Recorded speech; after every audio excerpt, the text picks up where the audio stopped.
Good morning, Rise and Freedom. I'm Austin Peterson. You're watching and listening to the Wake Up America show at wakeupAmericaShow.com. Let's go! Yeah, it's Tuesday, September the 26th, and I'm delighted to have you here. Thanks so much for joining us. If you enjoy the content today, don't forget, like and subscribe. Hit that like button like you're grabbing it in a theater, watching the musical Beetlejuice. Just fondle it lovingly.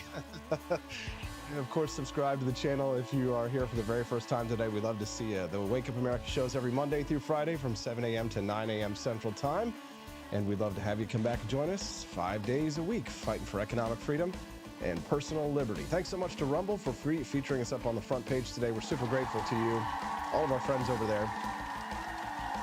Rumble is standing up for free speech. When YouTube demonetized me 3 weeks ago, I said, we're in big trouble. I was talking to my wife.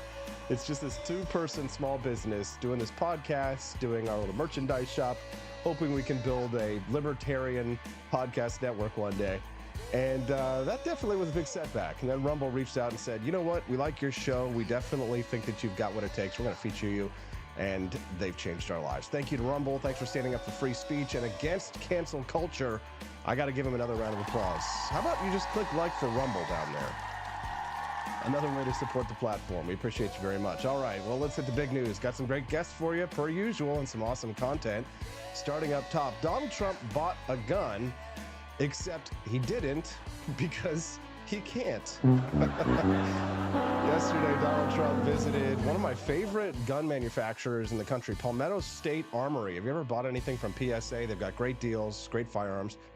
He showed up to Palmetto State Armory yesterday, and he saw that they had a Glock with a picture of Donald Trump on it. So he's like, "This is a great gun. I've heard Glocks are great. They're the greatest guns." I'm terrible with my Donald Trump impressions. Just they're awful. Anyway, so he goes. I know. Thank you. Shut up. He goes to buy the gun, and his handler posts that he goes and he buys this gun. But then, of course, everybody's a lawyer on the internet, and then there are actual lawyers as well who are like, actually, and we'll talk about that in just a couple of minutes. Let's set up the rest of the show. At 7:20 a.m. this morning, we're going to talk about Senator Bob Menendez, the New Jersey Democrat, is facing calls from his own party to step down in the face of bribery allegations. What happened, Bob? Anyways, before we get to that, because we are going to have Cliff Maloney on the show, I thought that we should at least take a peek, if I don't have time to show it to you later, at least take a peek at the New York Post. God, I love the New York Post. With their cover of Senator Bob Menendez. Senator comically claims he hid cash because of Cuban history. He was born in New York. Havana laugh. I love it. I used to work in the same building as the New York Post, and I still read the New York Post every day. Just it's my holdover from the day when I used to live there. Days when I used to live there. Havana laugh. Do you guys remember the New York Post cover that went viral? That was this. It was considered to be the greatest headline ever written. Headless body found in topless bar. That's considered to be the greatest headline ever. And of course, it was the New York Post because they write the best headlines. I read the New York Post every day. They're on the warpath against Bob Menendez. But I have to say, I actually disagree. I think I disagree with the New York Post today in their calls to ask Senator Bob Menendez to resign in the wake of these bribery allegations. Because when I was reading the Wall Street Journal, there's the New York Post, which is like the dirty, sex, drugs, and rock and roll Republicans. And then there's like the Wall Street Journal Republicans who are like, more suit and tie Republicans. I think I'm with the elitist, arrogant sons of bitches today, the Wall Street Journal, because the editorial board of the Wall Street Journal today says that, you know what, Senator Bob Menendez actually deserves his day in court. He says that he's innocent. And just like we say when it comes to Russell Brand, he's innocent until proven guilty. That same thing applies to Senator Bob Menendez. It also just happens to be in our political favor if he sticks around through the election next year.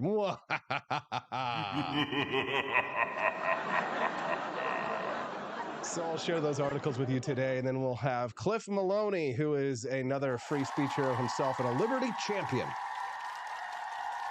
He's going to join us this morning at 7:30 a.m. Central. So about 25 minutes from now, we'll hear from Cliff Maloney, former Rand Paul staffer, so you know he's legit, joining us this morning. at 7:30 a.m. Central Time. So we're grateful and glad to have you here. Don't forget, you can always text the show and let us know if there's breaking news going on. I can't always follow what's going on because the show is live, and I don't have a staff, but hopefully one day we will. With we get to continue to get these kinds of numbers at Rumble, we definitely will be able to afford it at some point in the near future. So thank you, Rumble, again. But you can text us and let us know if there's breaking news happening, or if you think there's a story that we might be missing, something big that you think we should cover, or just your opinion on the news of the day. You could send it in at 573-319-1586. Again, you can text the show. Let us know, what do you think is what's on your mind at 573-319-1586 is the text line. And if you want to remain anonymous, no problem. We'd love to hear from you, and we can protect your identity if you please when you text the show at 573-319-1586. At 8 o'clock today, we're going to speak to Camellia Peterson. Everybody loves CJ. This might be the kind of topic that we might be able to make Camellia blush, but do you all know who Pearly Things is? Just Pearly Things, Pearl Davis.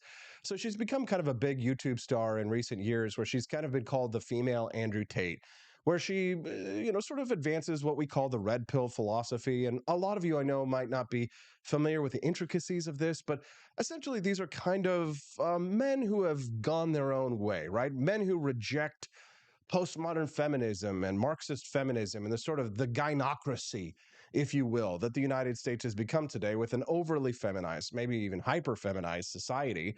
And those men have taken what we call the red pill. Well, Pearly Things, as she calls herself, or Pearl, she has gotten some heat now from the tradcons, traditional conservatives. The king of the tradcons, Matt Walsh, who's attacking her for her comments when it comes to traditional marriage. Say that 5 times fast. And Pearl Davis has talked about how marriage is not in men's best interest. And Matt Walsh is saying, well, yes, marriage is bad for men, and it hurts men, and it's stacked against men. But men have to get married anyway, because even though men, a society takes men, bends them over, and with an unlubricated gives it to them straight up they still have to sacrifice themselves, throw their bodies on the fire, if you will, because it is the job of men to die in defense of whatever women say whatever mad thing women want at any single point in time. If a woman says that she wants something, then men must do so. If women say jump, men say yes, ma'am, and then cut their throats and die in a fire afterwards. Right? Isn't that how this works? I thought that's kind of how it works. That's not a red pill. Austin, you've got a great marriage and you love your wife. My wife is different from other women. She is not like most of the other women. I found the one good one. But for most of you men out there, you know what it's like if you're single and you're in the dating pool. I was there. I was one of you not too long ago. And yes, while there are Steffi P's for Liberty out there, and there are loving traditional wives who will take care of you and who will also meet your emotional needs and will love you like no other and will never leave you and divorce you and destroy your life. Most of you are going to end up like Steven Crowder. Most of you are probably going to end up like those men who are broken and destroyed. The statistics bear it out. So maybe I'll take the side of just Pearly Things, and we'll see Camellia taking the side of a man that she claims to despise, Matt Walsh. Where's the laptop? GD it. So you know it's going to be a good show. At 8:30 a.m. Central Time, I'm going to introduce you to an old friend of mine who I spoke to was a couple years ago. She's announced her candidacy for President of the United States. Her name is Teresa Bukovinak, and she's running as a progressive Democrat. But here's the thing. I know what you're saying. And before you boo, hey, back off of that, right? You guys realize this. She is a pro-life progressive Democrat. What? What are we talking about here? So, Teresa Bukovinak, she's running for president of the United States, challenging Joe Biden in the Democratic primary because she is pro-life. And you know what? I got to say, God bless her. Teresa Bukovinak is going to join us this morning at 8:30 a.m. Central Time. So you get to meet somebody new, you get to say hello, and we get to talk to somebody who probably disagrees with us on 80% of things, but the 20% of things where she's pro-life, there you go. Maybe she might even be anti-war or against spending every single effing dime that we have in Ukraine. But I'd love to hear your thoughts on that one. You can send us a text at 573 You get to say hello and we get to 319 talk to somebody who probably 1586. disagrees Again, with. you can text the show at 573 319 1586. Did I leave that Havana laugh thing up there the entire time like a absolute bonkers moron? Yes, I did. It's not so pretty when you do that, AP. All right, so let's hear from Donald Trump yesterday talking about who invaded Iraq and Afghanistan. Mr. President, probably going to be your president again. Remember when George W. Bush was out of office? And when Bush was out of office, there was this sign when Obama was president that said "Miss me yet?" and we were all smiling and waving at George W. Bush. But all of us we didn't really miss George W. Bush yet. I think a lot of people, because of how bad Joe Biden has been, I think a lot of people miss Donald Trump. Miss me yet? I'll be honest. I think we kind of do. The beauty was when I came here, everyone thought Bush was going to win.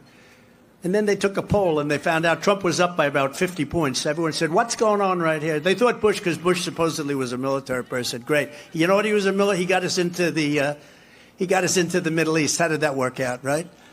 But they all thought that Bush might win. Jeb. Remember Jeb? He used the word Jeb. He didn't use the word Bush. I said, you mean he's ashamed of the last name? And then they immediately started using the name Bush. Never forget it. The beauty was when I came. Wait. What are we talking about here? Jeb Bush did not get us into Iraq and Afghanistan. Mr. President, I think you're confused. Thinking of the wrong Bush there. It's okay. There's a lot of Bushes, and sometimes it gets confused. Now, yes, while we do miss Donald Trump, there are some things that I think we could say, Mr. President, we wish you'd back off of this, especially your support of Lindsey Graham. Another man who's always there. He's always, I'll tell you what, when I need help on the left, he's great. He's great. And he's my friend, too. Lindsey Graham, wherever you are. Lindsey? Thank you. Oh, no. He helps me on the left. We need help sometimes. Republicans shouldn't need help on the left, but he helps me.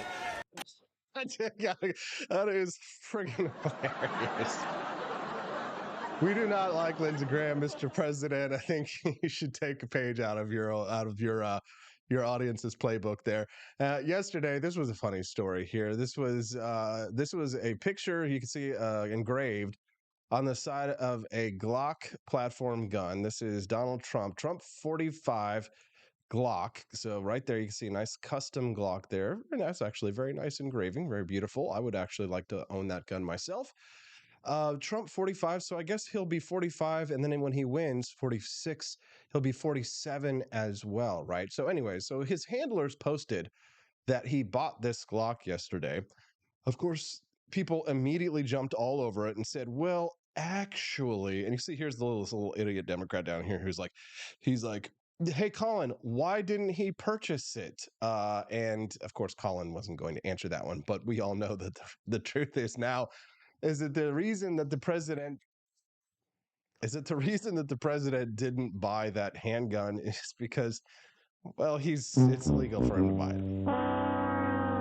Why is it illegal for Donald Trump to buy that handgun? Well, it's illegal for him to buy the handgun because under Section 18 of the U.S. Code, anyone who is under felony indictment here in the United States is not legally allowed to purchase a handgun. Or handgun or a rifle for that matter. If you've never purchased a firearm before, you might be confused by this. So there are so many rules and regulations regarding who can buy a firearm. When you go and you buy a gun, there is a form that you have to fill out that asks you a series of questions like, for example, are you under a felony indictment? And if so, then you're not legally allowed to purchase the gun. So Trump would have been ineligible to buy that gun for that reason. Now, Hunter Biden, he would have the same problem if he wanted to buy a gun for a different reason. He would have had a problem when he was marking on the form that he was not addicted to any addictive substance that is illegal, right? So both Donald Trump and Hunter Biden not allowed to own firearms at this time. Of course, at least Donald Trump has Secret Service protection. But what's fascinating about the political realities of what we're facing right now is that the president of the United States may be ready to become someone who will be under indictment and will actually receive a jail sentence in some of these states. Now, I know what some of you are thinking. Some of you are going to say, oh, that's never going to happen. And I would say if I had to wager money on it, I agree with you. It's probably not going to happen. But if it does happen, it becomes the actual constitutional crisis that journalists have been warning us about and bloviating about for years. Oh, we're going to face a constitutional crisis. This would be a real constitutional crisis if Donald Trump wins the presidency again, and it looks like he's on track to do so, which is honestly kind of hilarious. But some people will say, oh, well, he could just pardon himself. Well, he could pardon himself for the federal crimes, but he can't pardon himself for the state crimes. So on the DC side of things, the charges that are being brought against him in DC, yeah, he could pardon himself for those. But for the state charges that is being brought up again against him in Manhattan and in Georgia, I think there are 91 criminal indictments, 91 that are brought against him. If any one of those is served and one of them gives him jail time, we're looking at an actual real constitutional crisis, because again, he can only pardon himself for federal crimes. He can't do so for state crimes, which would mean that we would be, I mean, the law is just such a joke. I mean, I'd love to hear your thoughts on this, though, and you can send them in. Send me a text at 573-319-1586. Let us know what's on your mind today. Again, at 573-319-1586. At the moment, it looks as if Donald Trump is on track to become president of the United States again. If you saw that Washington Post survey that we published yesterday, Donald Trump, 52 to 42%, a 10-point lead. And it might be an outlier, but that doesn't mean that it's not telling us something here, right? Because the previous 4 national polls between Donald Trump and Joe Biden showed them as tied. The CBS News poll had Trump ahead by 1 percentage point, right? But so even if Trump isn't actually ahead by 10 points, he's probably at least tied, right? If not maybe a little bit ahead of Biden, and maybe even more than a little bit, right? Because the fact is, people are sick and tired of this current administration, not only for the state of the economy, which is dismal, but the gas prices, which are dismal, but the immigration crisis, which is dismal. But more and more people are agreeing with the libertarians that the amount of taxpayer dollars that are going to Ukraine without any accountability is ludicrous. And that's one of the biggest issues. I think more and more people are awakening to the fact that while we are struggling to pay to fill up our tanks here at home, Joe Biden and Kamala Harris and Barack Obama are all colluding against our rights and our pocketbooks to pay for people to fill up their tanks in Ukraine, to fill up tanks, like literal tanks in Ukraine. Did you see the 60 Minutes investigation into where the taxpayer dollars are being spent in Ukraine? It's not just for military aid. They're taking our taxpayer dollars over there and using it for things like first responders. Okay, you might say, all right, well, they got to pay for their firefighters to go and dig people out of the rumble. That you could say, even if I don't agree with spending in Ukraine at all, you might say, okay, well, at least that's tangentially related to some extent, right? Maybe in a secondary way. But in a tertiary way, why are we paying to prop up small businesses? Like, they're literally giving money to prop up small businesses like sunglass huts in Ukraine. It's ridiculous. Why are you laughing? You should be booing. Thank you. But while Team Biden are trying to wave away this survey as it's some kind of an outlier, the other people on Biden's team are freaking out. Cenk Uygur wrote an article in Newsweek magazine saying that it's time for Joe Biden to step down, right? So it doesn't look like a safe bet for Joe Biden. Abortion may not turn the tide for the Democrats, right?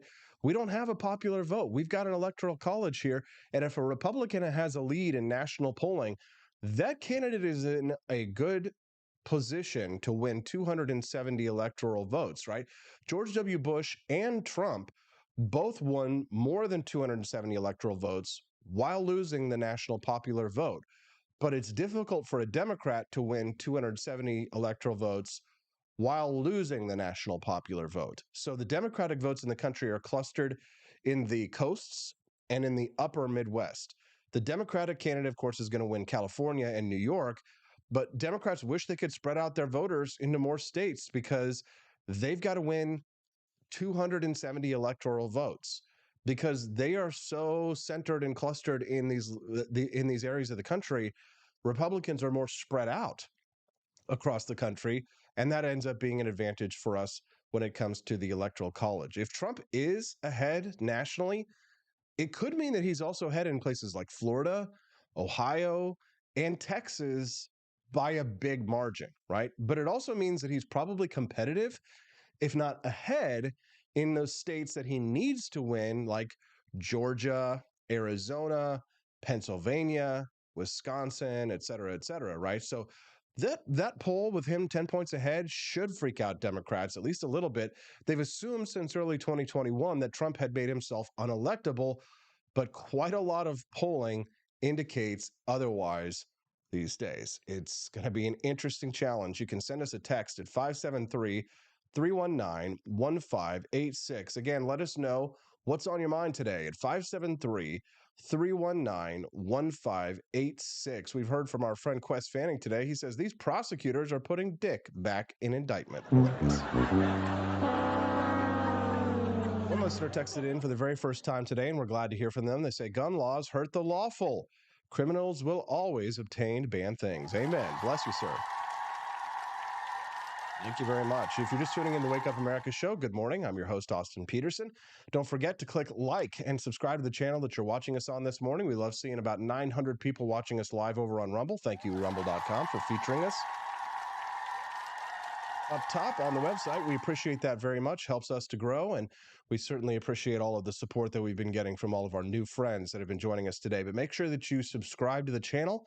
That way you don't forget which channel you're watching when tomorrow morning you're like, hey, I want to hear from Judge Andrew Napolitano. I want to hear Austin Peterson and Judge Napolitano have a nice big brain conversation. Well, you can do so tomorrow morning at 8 a.m. when Judge Napolitano joins us for Big Brain Time. We'll ask him about these allegations against bribery against Senator Bob Menendez, and it'll be interesting to hear his take on this one. I love reading the differences between the New York Post article on this and the Wall Street Journal article. Let's go ahead and get over to that because we've got just a few minutes until we get Cliff Maloney, who's going to be joining us this morning.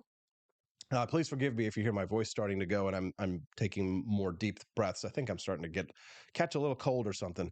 It's the COVID. I'm gonna die. No, God! No, God, please, no! No! No!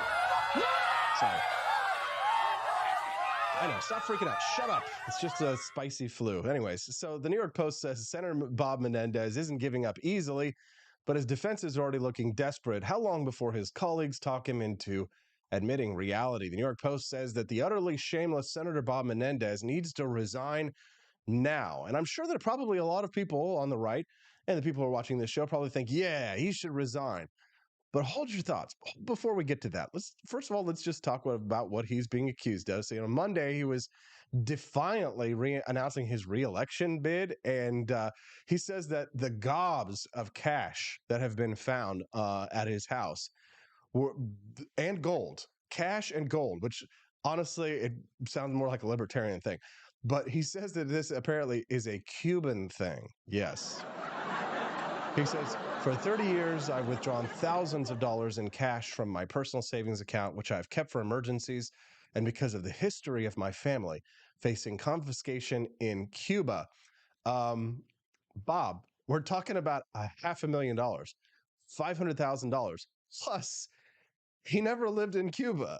So why would you be worried about your money getting confiscated because of your family in the old country? Are you worried about the government that you're a senator of confiscating your money from your bank account? Anyways, but according to the federal indictment against Senator Bob Menendez, the money that he got in these envelopes apparently had the fingerprints and the DNA of one of his co-defendants, Fred,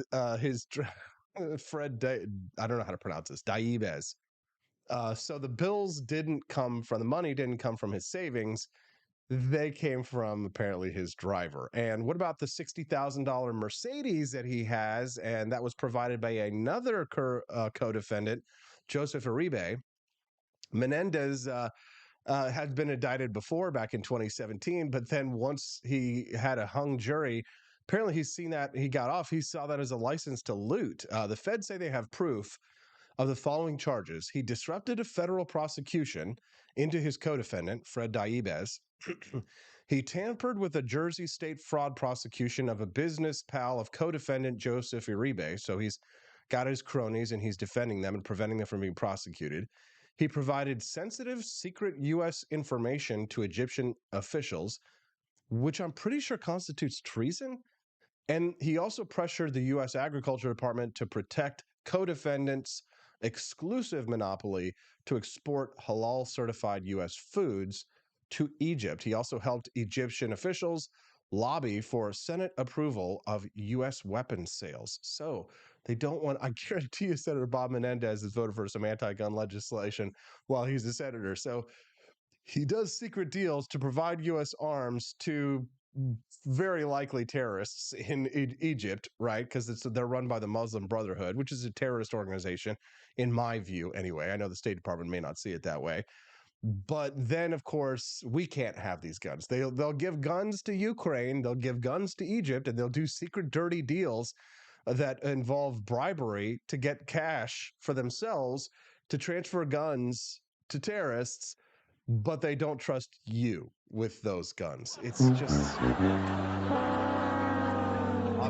obviously it's ridiculous. All right, well, Cliff Maloney, he's a former Ron Paul and Rand Paul staffer, put out a really funny video yesterday calling out Senator Bob Menendez, and he is going to take him on when we get back. I'm going to tell him why I think he shouldn't resign. It's in our best interest. We'll talk about that when we get back on the Wake Up America show at wakeupAmericaShow.com. Donald Trump and I approve this message. Believe me, Austin Peterson is the best. He's got the greatest Wake Up America show I've ever seen. Whenever I tune in the mornings and watch the live stream, let me tell you, he has got the absolute best content. I love his guests. It's just a total blast to watch, and I highly endorse and recommend the Wake Up America show. It's terrific, believe me. Halloween is coming. The festival of Samhain approaches, and your lazy butt doesn't have a Halloween costume yet? How can you pledge allegiance to the Dark Lord this year and possibly offend everyone at the same time? Visit the AP for Liberty shop and get your shirt today. The 9 most terrifying words in the English language are, I'm from the government, and I'm here to help. So grab your government is scary tee and tell everyone at the party that you're here to help.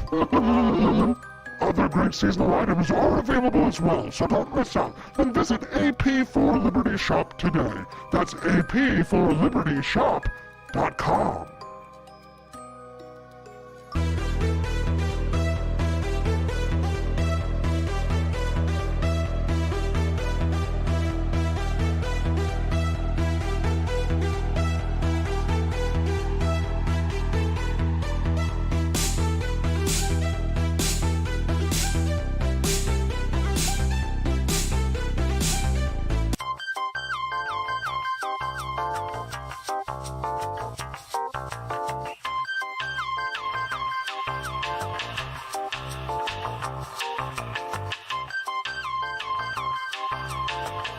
I'm a public defender. I am a public defender. I'm proud to be a public defender. 80% of Americans accused of a crime will get appointed a public defender. Everybody from a speeding ticket to capital murder. For every dollar we spend on public defenders, we spend $3 on prosecutors. Public defenders have to do pretty much everything on their own. Social workers, counselors. Investigating is another piece of it. The average public defender holds 300 cases annually. You never feel like there's enough time. Public defenders have health issues all the time. A lot of people give up and say, I can't do this work anymore. Gideon's Promise trains, mentors, and supports public defenders.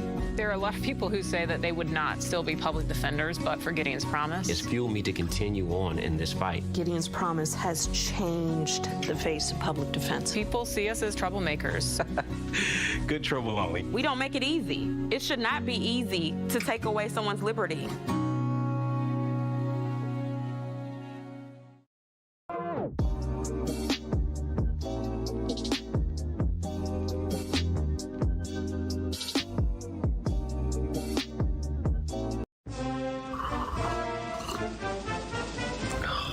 Tired of spending your hard-earned money on woke corporations that don't share your pro-freedom values? Fed up with sipping liberal lattes and progressive cappuccinos? Introducing Founding Flavors from AP for Liberty Shop. Get your day started with Washington's Revolutionary Roast. As robust and principled as the man himself, this blend is the shot of energy heard round the world. Or maybe you want to taste the fervor of freedom with Adams's Patriotic Perk. It's as dynamic and balanced as the U.S. Constitution, sure to awaken your spirit of liberty. For the aficionados, we've got the Jeffersonian Java, a complex mix of flavors that speaks volumes about your refined tastes. And don't forget Betsy's Liberty Lullaby, our decaf option, crafted with the same care and dedication Betsy Ross put into our Star-Spangled Banner. This blend lets you enjoy the taste of freedom anytime without losing sleep. No woke beans here, folks, just pure patriotic pro-freedom flavors brewed with love for liberty. So why compromise your principles for a cup of coffee? Stand up for your values, perk up your patriotism, and start your day the American way. Get your Founding Flavors at apforlibertyshop.com.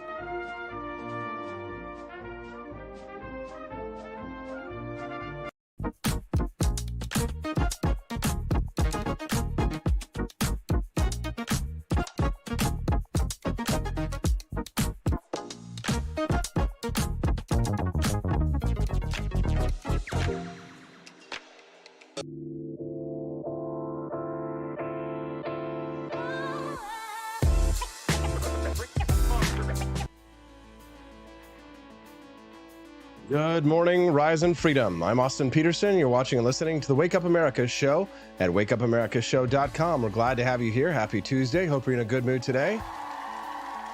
Good. Well, glad to have you here. Thanks for tuning in. If you enjoy the content that you're watching this morning, don't forget to click like and subscribe to the channel. The Wake Up America shows every Monday through Friday from 7 a.m. to 9 a.m. Central Time. We're grateful and glad to have you here. And if you want to have your voice or opinion heard on the show today, you can text us in at 573-319-1586. Again, you can send us a text at 573-319-1586. Glad to have all of our friends here. The Onion Dip, Robbie Thurman, Studio 314 is here, as well as Corey and Callie, and my lovely wife, Stephanie Peterson, is here as well. Hi, Steffi. Torvarin is joining us, as well as Bell R., my buddy Richard, Quest Fanning, Andy Opperman, Joni Rankin, Katie556, Brindle Bear, Kermode Bear, Grover Bentley, all of the gang. Nice to see you here, as well as 669. Oh, nice. People watching us live this morning, don't forget to click like and subscribe and come back and join us tomorrow morning. We appreciate y'all very much. Time to rock and roll. All right, well, Senator Bob Menendez, New Jersey senator, is in hot water for bribery allegations. And one of his best friends, you know that Ana Navarro chick from The View? Yeah, the super annoying Latina chick. Well, apparently her and Bob Menendez are like best friends or something like that, or at least have been for a number of years. And she was asked to comment on the Senator Bob Menendez situation. Take a look and a listen here.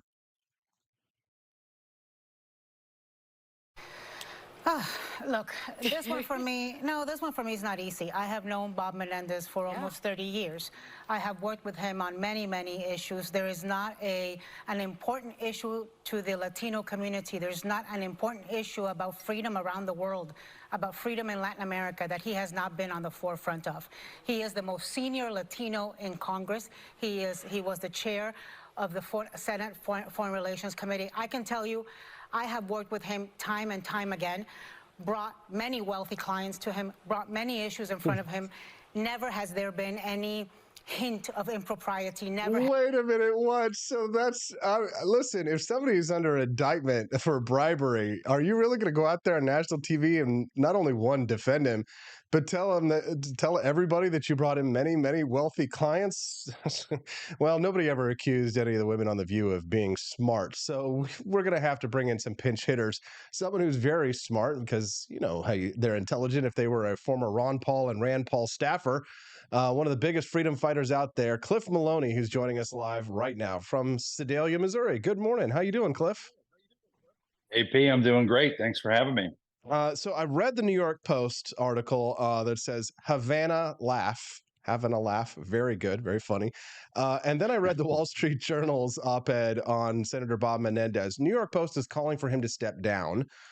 But the Wall Street Journal is saying, no, innocent until proven guilty. Let him have his day in court. Oh, and let him drag this out throughout the whole election cycle until next year, because he announced that he's running for re-election. So are you more New York Post on the Bob Menendez, or are you more Wall Street Journal? Well, it depends on if he's guilty or innocent. I mean, I think, if I'm Bob Menendez, I've said this before, I'll say it again. If you're guilty, this looks pretty bad, right? When you've got hundreds of thousands of dollars of cash, not just in your safe, but in your pocket jackets, which are your U.S. Senator jackets, and all of these gold bars, it looks pretty bad. So if you are guilty, admit it. It's time to at least come clean, or, the easy way to do it in politics is figure out some sort of deal and then resign and see yourself on the sideline. If you're not, I'd be doing what he's doing right now, which is fighting like hell. He just put out a statement to those who were digging my political grave so that they could jump into my seat. I know who you are, and I will not forget you. That is the type of statement that I actually get excited about, regardless of party, right? Regardless of ideology. That's like Don Corleone. Don Corleone. That's like some Godfather stuff there. Right. And I'm not some, Menendez fan, but it's like, if you do have nothing to hide, that's the right statement. Because how can you not see the politics of this when your own governor, a Democrat, and these other Democrats are now coming out saying, it's time to resign, when clearly it benefits them with political opportunity. So it's very tough for me to take this seriously. And, I've seen this before. When there is somebody in power and folks are gunning for them, the people below them, you learn who your friends are. If they have a shot at your seat, or if they believe that you being, kind of hung out to dry benefits them, unfortunately, many people take that path. It's a little personal for both of us, Cliff. We've both been on the knife end of that one because due to our political career.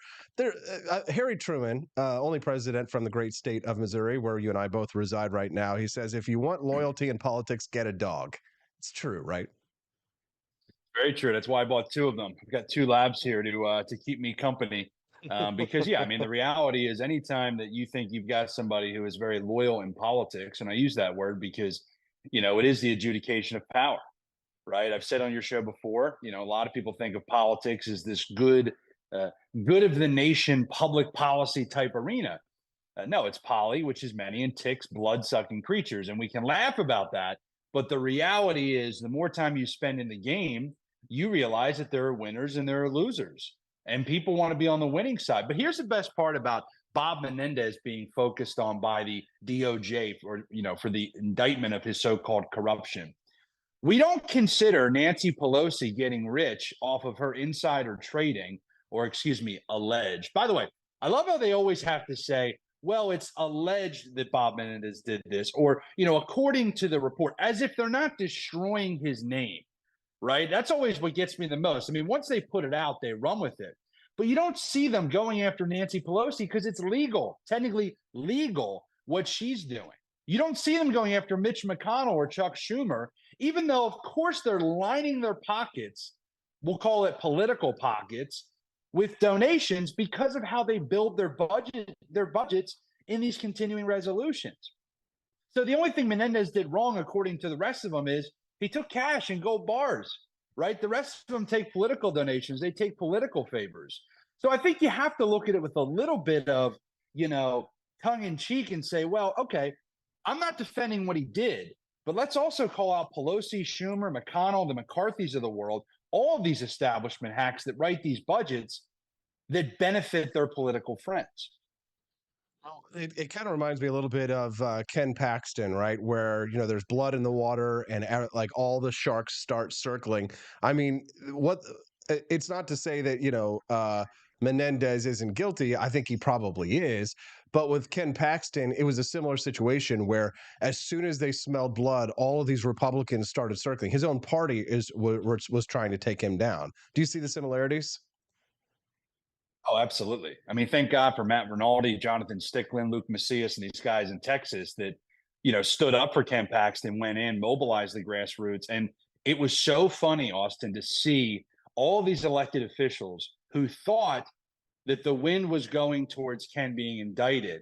And you see them do this complete about face once the grassroots and actually the state party of Texas, which I would say is one of the most liberty-friendly state parties run by Matt Rinaldi, the chairman, they just said, no, we're going to pressure, we're going to use the grassroots to push back on this political hit job. And that's what all the politicians did. They immediately reversed course. And that's what's hilarious. I was listening to don't judge me for this, a CNN audio clip about this whole indictment. And it was hilarious because it said, well, why do you think that Donald Trump, why do you think that there aren't more Republicans calling for Donald Trump to resign? Because he's been indicted in 91 counts. And, they always use that number, 91 counts, as if there's been 91 different incidents. But that's for a whole nother day. But they said something that I thought was very, very accurate. They said Republicans aren't calling for Donald Trump to resign because their very own Republican voters still have a high opinion of Trump.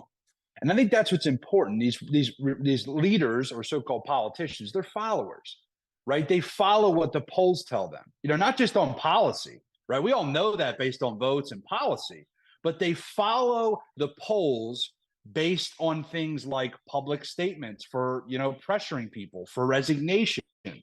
And so I think you saw that in Texas, where once they realized, oh crap, the grassroots is rising up, voters in the Republican Party don't want this, they changed course. That's why people aren't calling for Trump to resign. But right now, these Democrats are testing the water.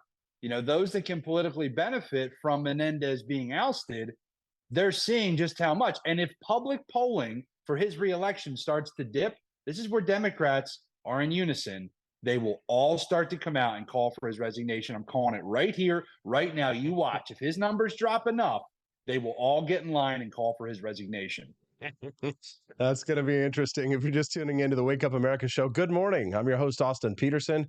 Glad to have you here. Thanks so much for tuning into the channel. Make sure that you click like and subscribe to the Wake Up America show channel here at AP for Liberty so you can get updates when we go live, which is every Monday through Friday from 7 a.m. to 9 a.m. Central Time. And give it up for Rumble.com. Not only have they been featuring us on the front page of their website, which has brought hundreds and thousands of viewers to our channel and our show. Thank you, Rumble. But they've stood up against cancel culture and said that when the advertisers come and say, we're going to pull our ads because somebody may be guilty at something at some point in time, or just they may have been credibly accused, that they're going to pull their advertising, that Rumble has said, we're still going to stand up for free speech. And they allow people like Russell Brand to remain on the platform, who's innocent until proven guilty.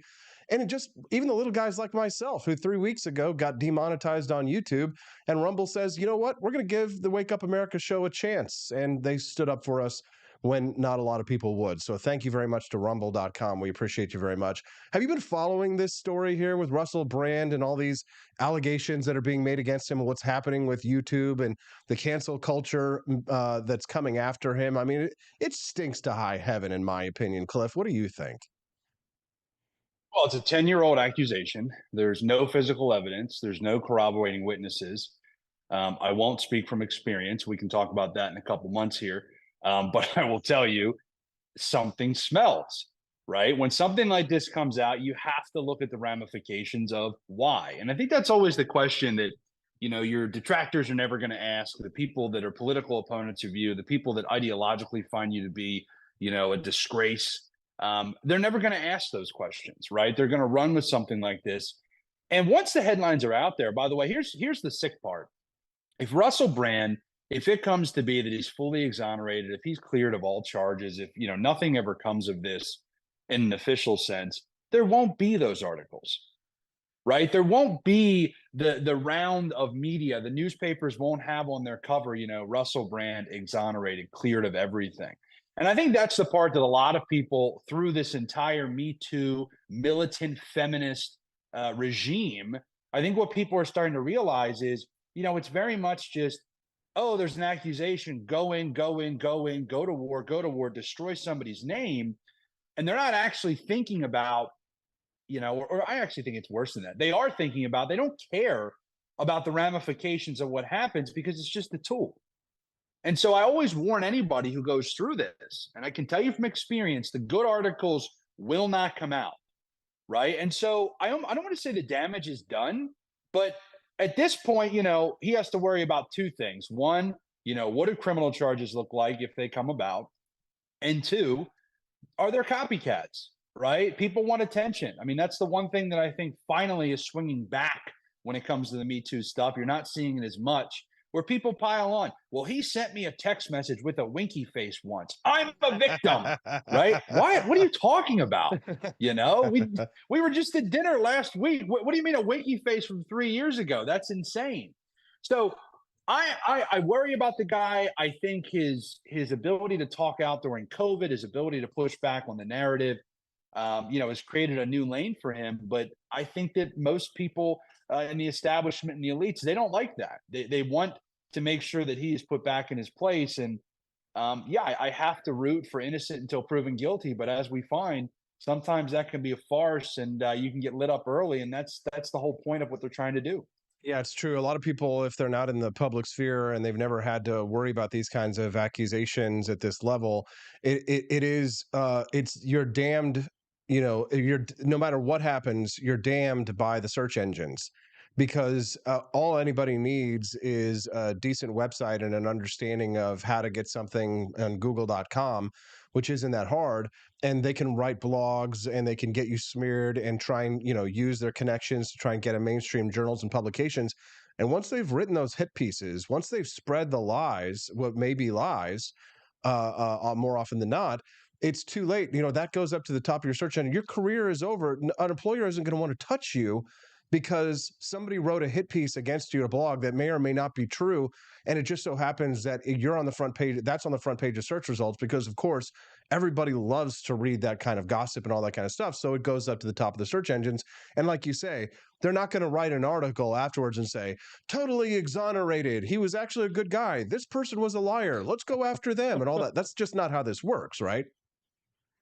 Yeah, and I think that a lot of people, have come to realize it's because it doesn't sell clicks, it doesn't sell papers. Yes, right. I mean, the smut, if you will, the in the gutter type stuff is that a word I'm allowed to say? Anyway, the in the gutter type stuff is what sells, and I think this from working in cable television and network news.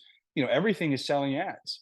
Even here, I mean, I don't mean that like all eyeballs are, advertisers want eyeballs. And so, you're going to get all of the nasty graphic accusations everywhere. Nobody's going to miss writing that story. But then when it comes time to clear his name, it's crickets. So it's an unfortunate part of our process. I do say that innocent until proven guilty. I do think the court of law is one of the most beautiful things we still have in America, the courts. But when it comes to the media using the courts, it can be very tough to recover. One last question here for you, Cliff. When it comes to cancel culture, my argument has been that we are, even though we don't want to live in a society where anybody can be canceled for any reason, we live in that society right now. The left is going after our advertisers. They're going after our ability to engage in banking. They did that to Laura Loomer, for example. They've done this. They bankrupted Alex Jones, and they're trying to do it to Russell Brand right now. They're trying to bankrupt him, for example. And the conservatives I see are finally starting to push back with their boycott of Bud Light, for example. I saw my buddy Studio 314 over at rumble.com this morning. He just said a few minutes ago, he says he was going to go get some food yesterday. He was near a Burger King, but he turned right and he went to Wendy's instead.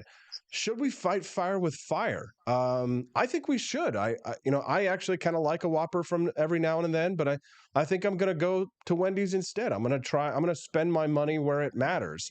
Do you think that we should be doing things like this, like what we did to Bud Light? Yeah, I absolutely do. And I think a lot of people on our side get this wrong and thinking like, well, should there be a cancel culture? I'm like, listen, it's probably the most free market thing in the world. The problem is, right, a real cancel culture. People can decide who they want to associate with and who they don't want to. But what I think happens now is you have government funding organizations like Facebook. You have government getting involved in certain things when it comes to YouTube's ownership and YouTube's, who they censor and who they don't. So that's why I don't want to call it cronyism, because we've all said that word a million times, but let's call it crony cancel culturism. I don't know. But what it does is it allows this kind of government infused way for people to be shut down. I'm all for free association. But I think a lot of times I hear people, and I used to think that they were too wonky talking about, alternate economies and creating, different paths, and just, it's not just create your own Facebook, but really creating different economies that folks can engage with as an alternative, right? So if you want to call that fighting fire with fire, yeah, I absolutely think, Burger King is somewhere that when I was a kid in high school, I've always thought this video would cancel me, by the way, and it ended up being other things. But there was this video of me doing a Whopper parody to a My New Haircut video, which, if you know that, you're going way back, Austin. But anyway, there's this My New Haircut YouTube video. We did a Whopper parody for Burger King, and like two of my buddies were texting me yesterday after the whole Burger King Rumble thing, and it was funny. They were like, "Are you going to go to Burger King?" And I had to say no. No, I think we need to stand up and we need to take those small decisions. Now, look, people said during the pandemic, well, you said you wouldn't wear a mask. Why are you flying? And it's like, okay, well, sometimes there are situations, you end up at a rest stop, you're starving, it's 2 a.m, and there's only Burger King. But when you have the real choice, I always encourage people, take the choice that helps the market, send the signals to shut down these woke monsters. Make them pay for their mistakes. They made the decision. They weren't forced to. And if they want to go that route, well, we'll play back at them. I completely agree with you on that one. Cliff Maloney, anything else you want to share or plug before we let you go today? No, cliffmaloney.com. Subscribe. Check me out on Twitter, Facebook, Instagram, and appreciate you fighting for liberty as always, Austin. Absolutely, Cliff. I couldn't do anything else. Thanks very much for your time. Tell Grace we said hello and have a wonderful day. See y'all. Thank you. What do you think of Cliff Maloney? Send us a text at 573-319-1586. Again, you can text the show at 573-319-1586. Well, Pearl Davis, a.k.a. Just Pearly Things, she's kind of like the female Andrew Tate, if you will, is, she's getting attacked for some of her comments about traditional marriage. Matt Walsh attacked her specifically. We're going to talk to Camelia Peterson about that in a couple of minutes. But this was a video yesterday that was going viral where they claimed this is the reason why Pearl hates other women. Take a listen to this. You listen to this man, and I have one answer for you. Low self-esteem. Yeah, that's real. Her answer to the question, why do you listen to this sexist trash, basically boils down to, oh, it's because I hate myself. From a young age, I haven't thought highly of myself. I never thought that I deserved a lot, to be honest. I never thought of myself as a queen. And I never thought of myself super highly. I'm gonna just be honest here. From a young age, I was what you call humbled, okay? Most of my friends, right, were generally like more attractive than me. I was never the hot friend. Most guys, even the average guys, they would ask me about my friend first. And if that didn't work out, then they would come crawling to me. So, yeah, I would say low self-esteem. That's the main one. And yeah, being humbled. That's why I can listen to Manosphere content. That's why I can listen to Manosphere content. So Matt Walsh is attacking Pearl Davis because of comments that she made about traditional marriage, that it's not really in all that it's not in men's favor.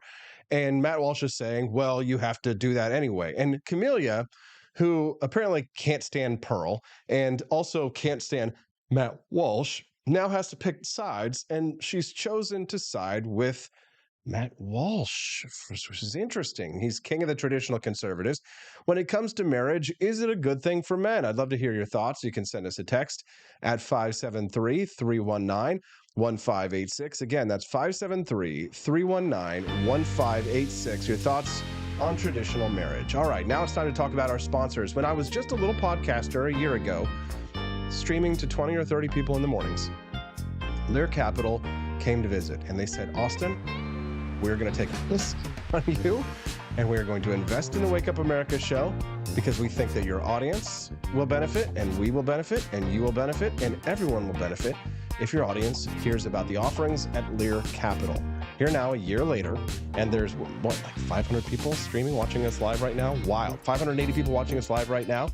Now Lear Capital gets to enjoy the benefits. I got a message from them this last week that they had 2 new people inquire about Lear Capital's gold and silver offerings. So thank you if you're one of the 2 who reached out to Lear Capital. They've got an incredible deal going on right now. You've probably heard me talk about it.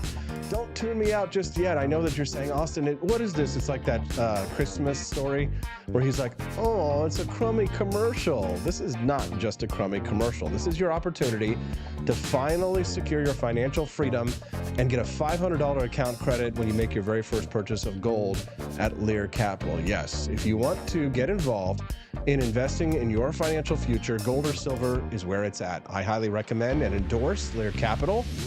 And you can visit them today at learaustin.com. But if you want to get the $500 account credit, you got to call them at 1-800-885-2175. Again, you got to give them a call at the number that you see on that screen. Call them today, 1-800-885-2175. They got some of the best prices in town. And how can you beat a $500 account credit to get started? If you've been thinking about investing in your gold or silver, today's the day. They are the precious metals leader that I endorse and recommend, not only to you, my listener, but also to my own family as well. I recommended it to my mother-in-law. And you think that I would take a risk on alienating my mother-in-law? No, I love my mother-in-law. And I care about her future. I care about my family's future, which is why I'm glad to recommend Lear Capital. Call them today to get that $500 account credit at 1-800-885-2175 today, or visit learaustin.com. Again, you want the $500 account credit, you got to call that number. Okay, Camellia Peterson coming up next. She's going to have to defend somebody that she doesn't like, and that's why this show is so much fun. When we get back on the Wake Up America show at wakeupAmericaShow.com.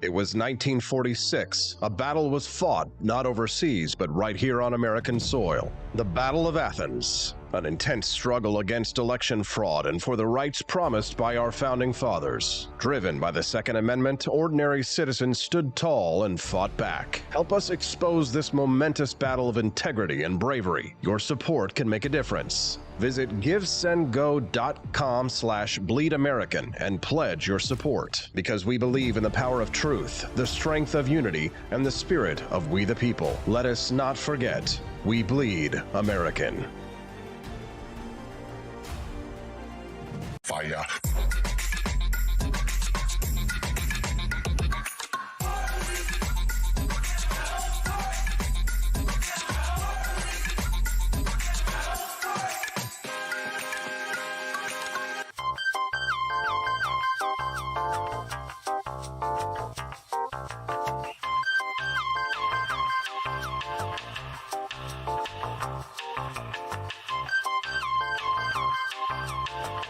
Hello, this is Barack Obama, and let me tell you why Austin Peterson stinks, and you should never pay attention to anything that he has to say. First of all, he's a libertarian, and we all know libertarians are idiots. They don't realize how important government is to everything that we do. I recently became aware that Austin has opened up a libertarian shop at apeforlibertyshop.com. Now, I'm asking you as a personal favor to me that you never ever visit apeforlibertyshop.com. With all of the great Liberty merchandise there, the last thing that we need to do is to get people spreading this message around the country, because then they might start thinking that they don't need government. And that's the last thing that good Democrats like us want. So if you love democracy, like me, and hate freedom, then don't visit AP for Liberty Shop. Like I said, whatever you do, do not visit apforlibertyshop.com. I'm Barack Obama, and I approve this message.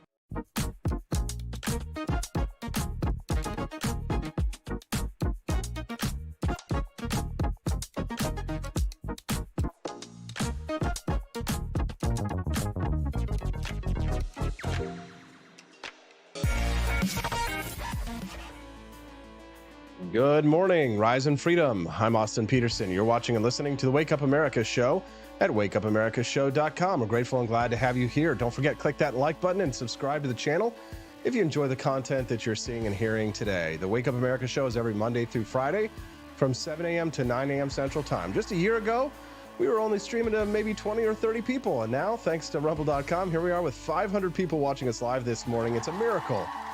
God bless us, everyone, saith Tiny Tim. We are getting into the holiday season after all. And since the holiday season is almost here, have you ever seen one of the greatest Christmas movies ever made, Die Hard? Well, I bet money that my next guest has not seen it because she lived in the woods, she was a Mennonite, she had no pop culture awareness, so I guarantee she hasn't seen Die Hard. Well, anyways, in one of the famous scenes from Die Hard, when John McClane kills one of the German terrorists, he paints in blood on his sweater, "Now I have a machine gun. Ho, ho, ho." Well, we've got those sweaters in stock at apforlibertyshop.com. So help us to support the ideas of economic freedom and personal liberty with one of the greatest Christmas movies ever made over at apforlibertyshop.com. That's AP, the number 4, apforlibertyshop.com. I got me one on the way. Now I have a machine gun. Ho, ho, ho. Well, I can't actually afford an actual real machine gun, but I can't afford the sweater. All right, one of our listeners texted in this morning on the topic that we're about to breach with my next guest.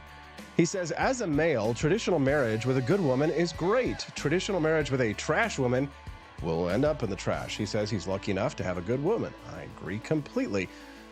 Though Pearly Things, just Pearly Things, as most of you know, she is a red pill YouTuber. Some people say that she's just a grifter, but sometimes she makes some good points when it comes to the fact that for many men, if not most men, marriage can be a raw deal, especially if you've ever had to fight it out in the family courts. Well, now the king of the traditional conservatives, king of the tradcons, Matt Walsh, is out attacking Pearly Davis for her views about tradcons. And it gets a little bit into the weeds, which I'll try and avoid right now. So maybe we ought to just embarrass my next guest and let her explain it to us. Camelia Peterson, who joins us every Tuesday and Thursday at 8 a.m. Central. What's up, CJ? Good morning. I know you're a big Matt Walsh fan and a big Pearl fan, so you're excited for this. Right. Wow. I mean, it's like when you ask me, gun to your head, who do you want to vote for, Joe Biden or Donald Trump? I'm like, oh my gosh. And of course, you said you'd vote for Donald Trump, and you said it on this show, and I should probably clip it and post it everywhere. CJ, before we get started, what is this chart behind you here? What are we looking at? Oh, well, in honor of Pearl and her infamous whiteboards where she does bad drawings with terrible spelling and, illustrates things, I think this one is just perfect for her as she has a hierarchy of whoredom where she goes through all of the ways, that what makes women whores.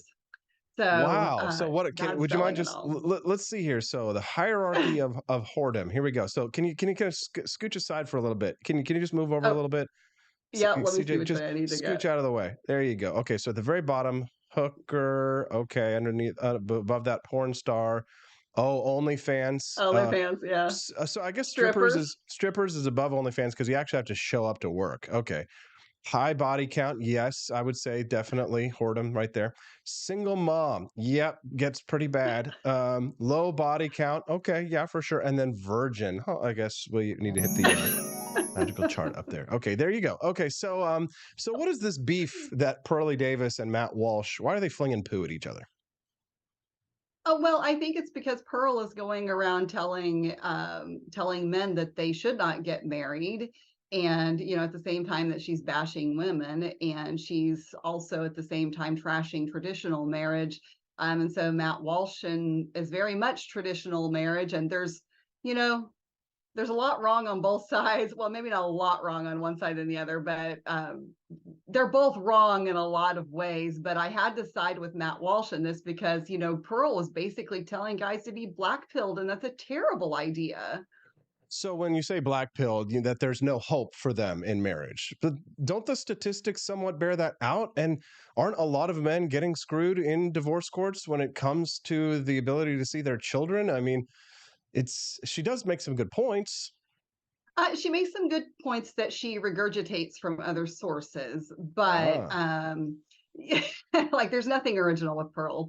But the thing is that those statistics and those things that get talked about get skewed a lot.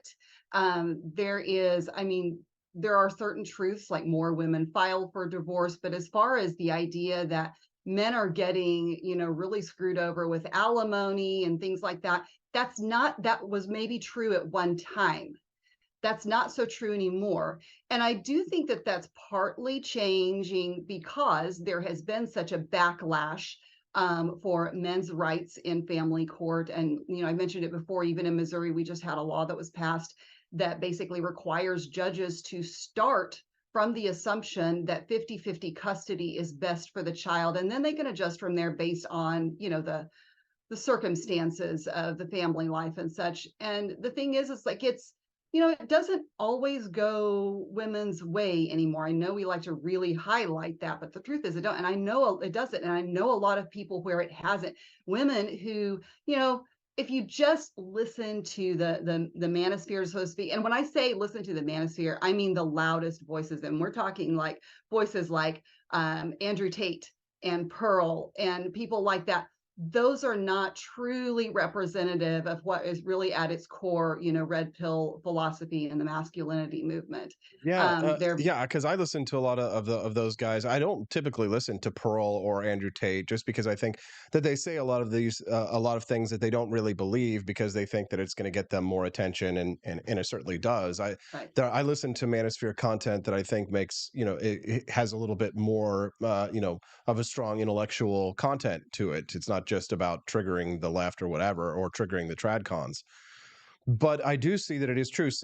Nearly 70% of divorces are initiated by the wife.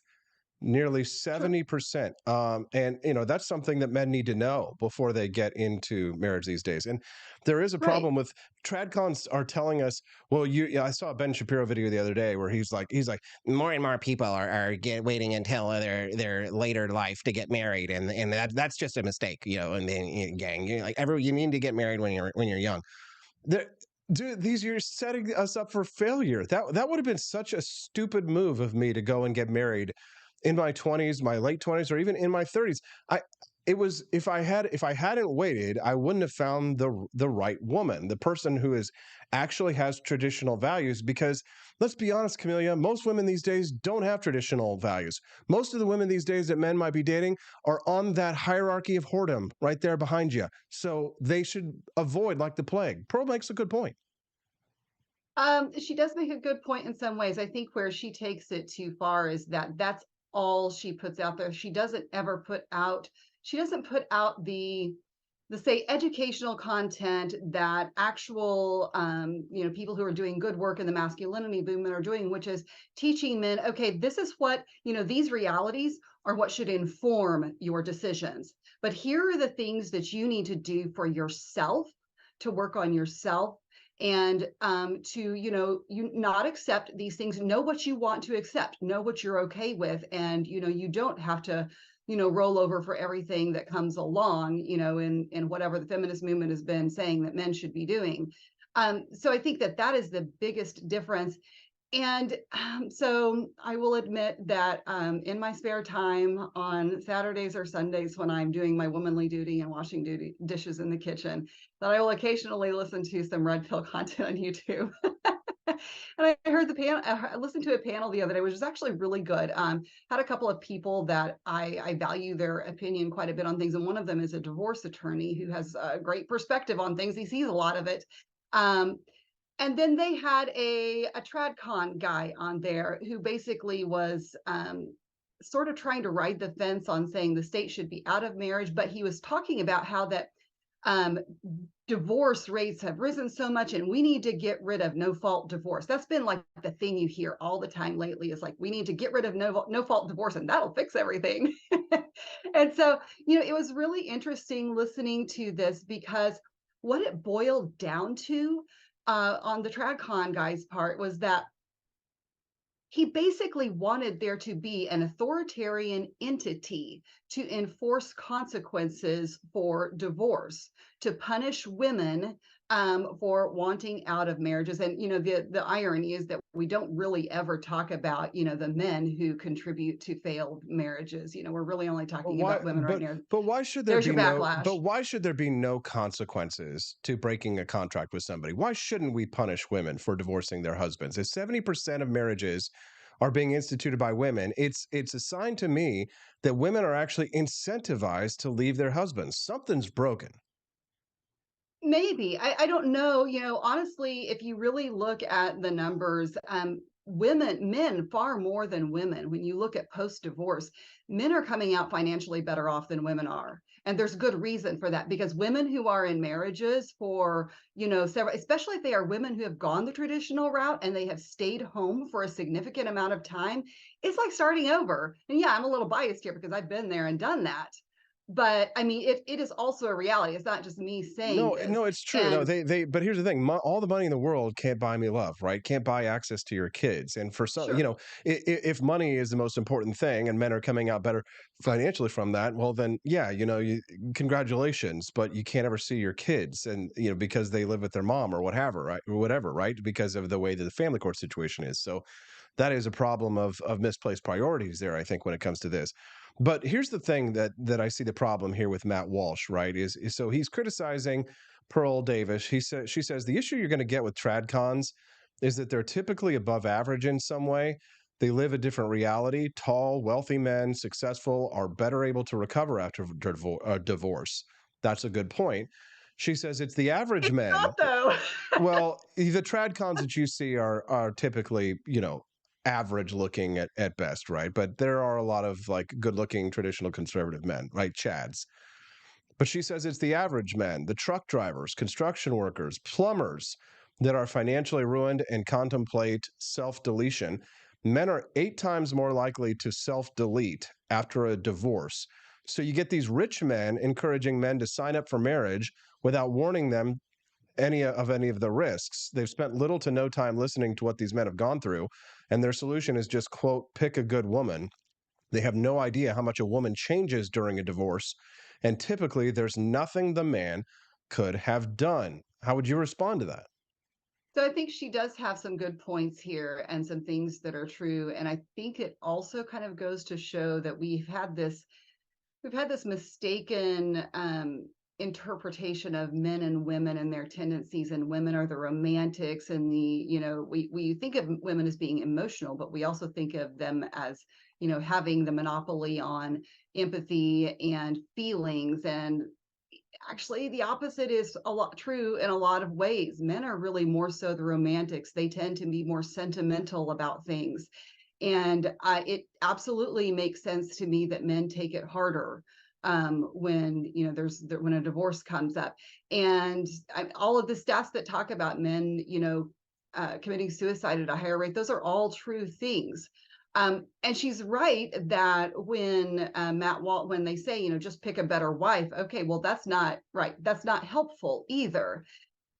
But Matt Walsh also had a really good point in that Pearl is coming at this with all of these points that she parrots from other people, but she really has there's something also to be said for lived experience. Pearl is, I don't know how old she is now. She's, I don't know, approaching 30 if she's not already. She's single. She's not married. I mean, she's unmarried. Not a virgin. Like, she doesn't have kids, right? Yes, that's, I guess so. It's important. Really, it's I don't important. care. I guess. Well, you guess. Yeah, we'll get to that in a minute. Yay.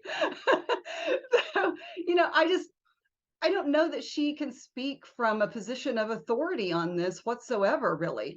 But that's just the thing, is like the traditional conservatives on the right, particularly religious, are not coming along with any solutions either, other than marriage counseling. Right. And it's true that even in the churches that men are kind of taught that, happy wife, happy life.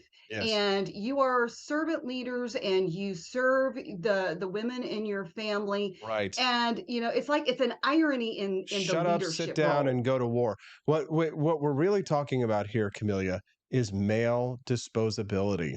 And we have, I will beat this horse. I don't care how dead it is. I don't care if it died 150 years ago. I will continue to beat this horse.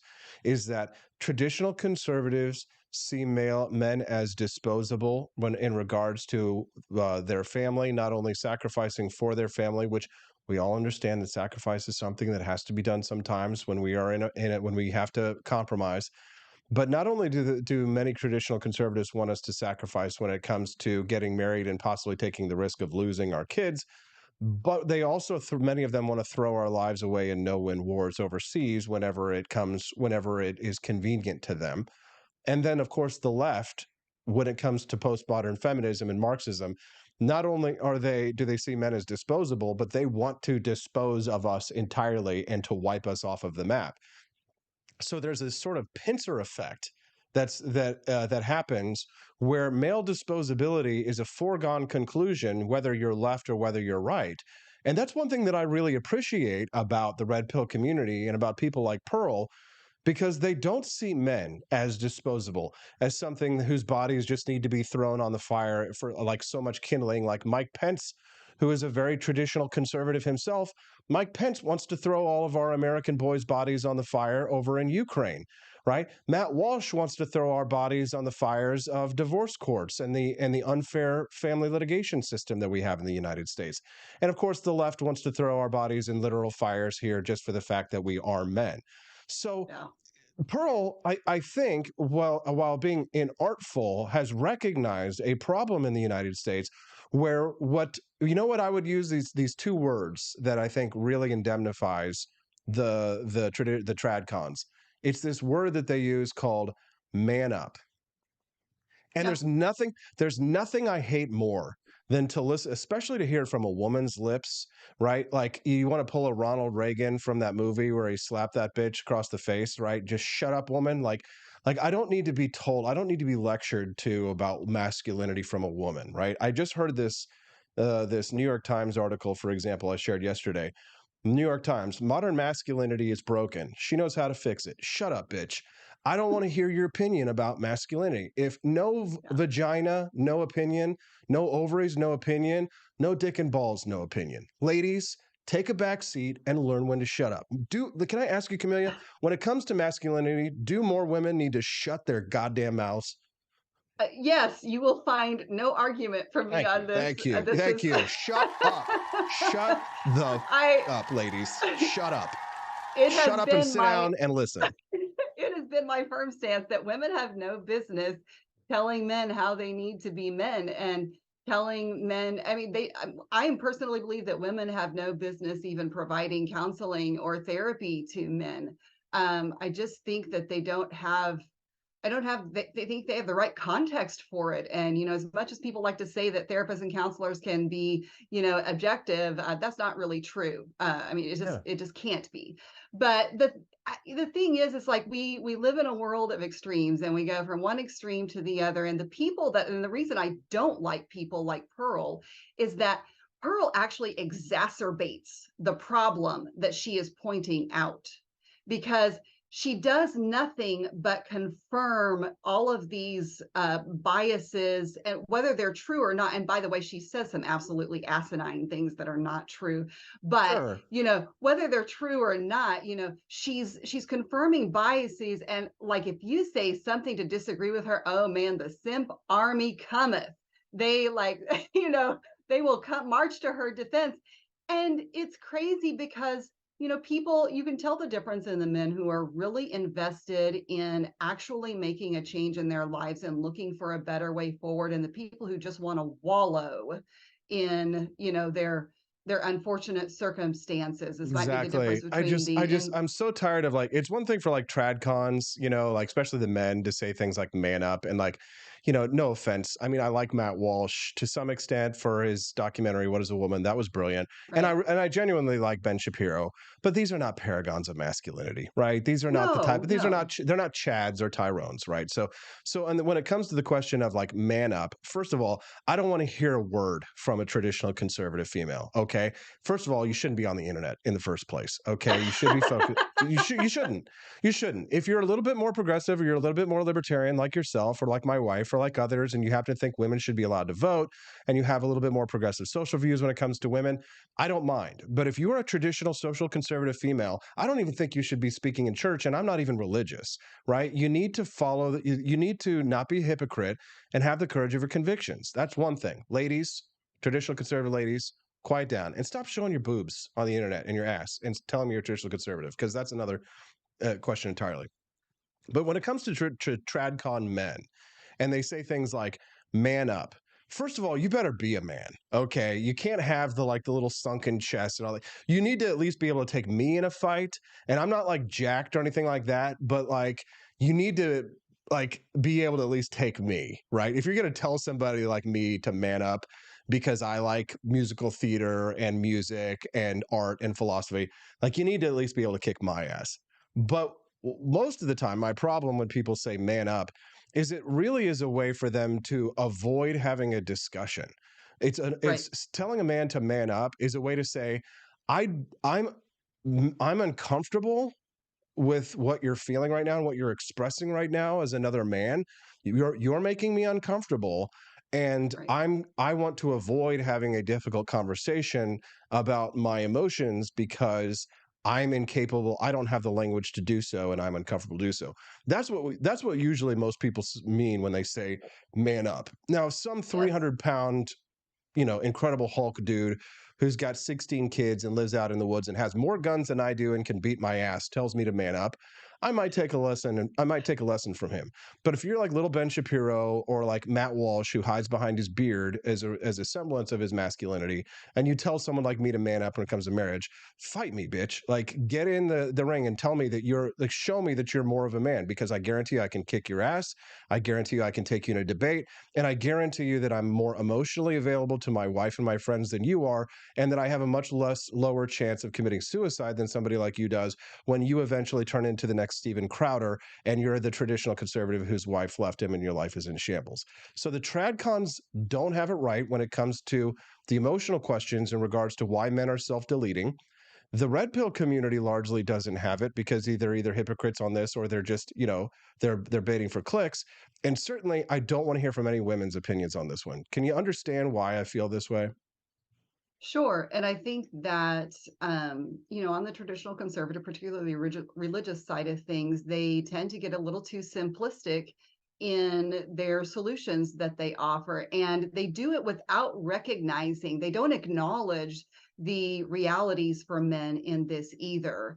And that was one of the things, and so much of it comes down to authoritarianism, honestly, because, that panel I mentioned earlier that I was listening to, really what it came down for this guy that was arguing for the traditional conservative side of things was that he really wanted the state to enforce marriages.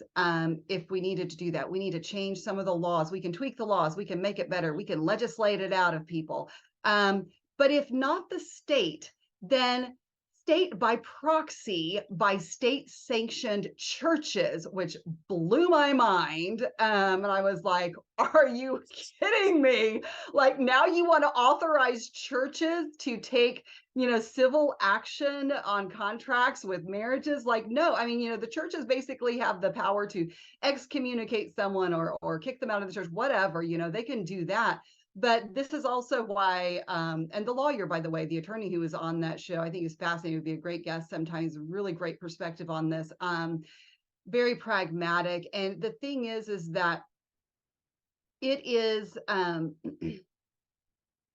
it all comes down to which boot, is going to be on you. And there are no incentives for marriage there. And that's what, so here you go. Here's one. That's why, you're right. And you know what? It's things like that make me say, you know what? I think we should bring back the dowry.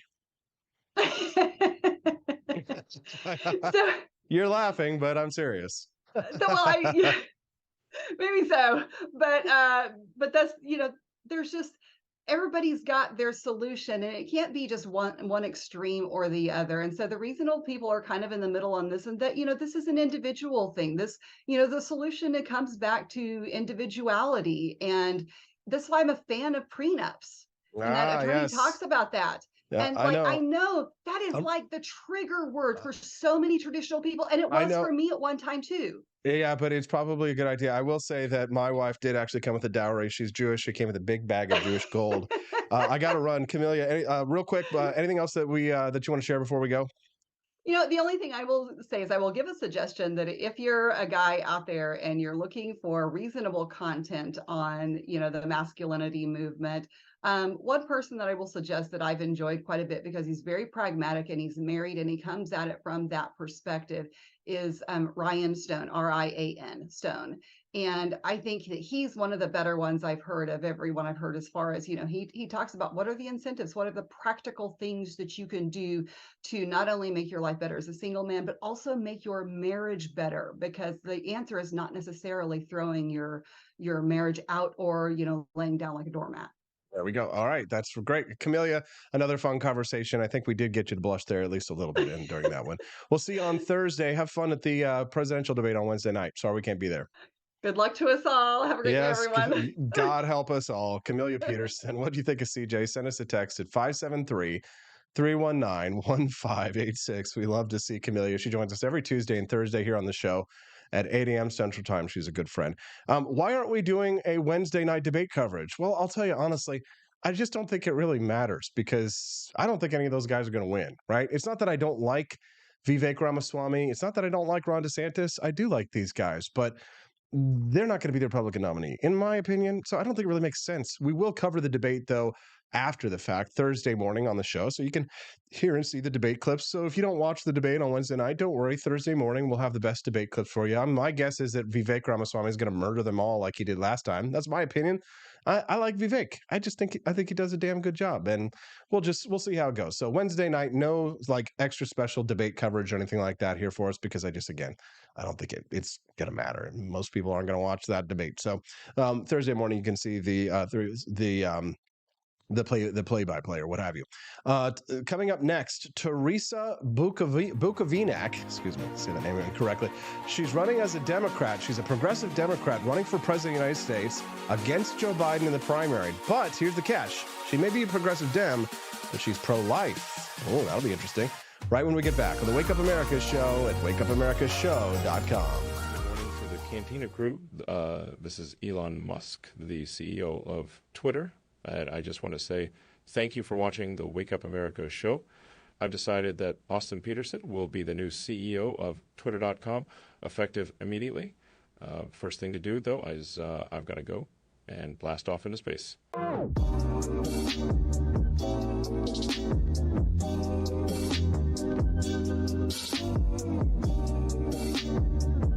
If there wasn't going to be somebody who was a fiery champion of liberty, somebody who would get out there and who would be aggressive, and if they wouldn't do it with more fire or passion than I had, then I would go and I would fight this battle for us.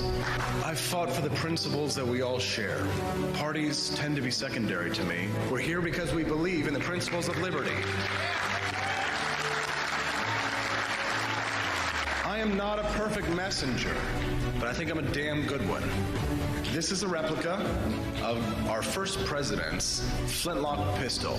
You have my full support, my respect, and my gun.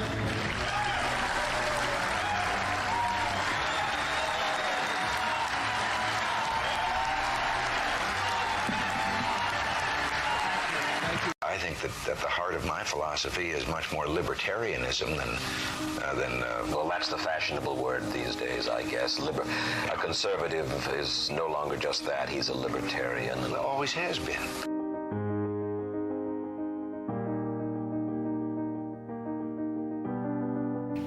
Yet any time you and I question the schemes of the do-gooders, we're denounced as being against their humanitarian goals. They say we're always against things, we're never for anything.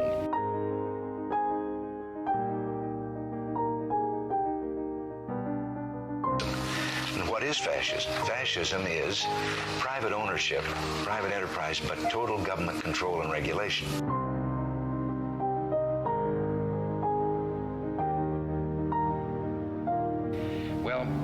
trouble with our liberal friends is not that they're ignorant. It's just that they know so much that isn't so.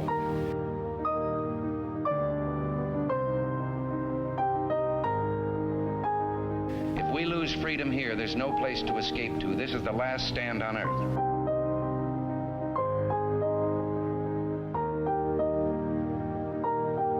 This is the issue of this election. Whether we believe in our capacity for self-government or whether we abandon the American Revolution and confess that a little intellectual elite in a far distant capital can plan our lives for us better than we can plan them ourselves.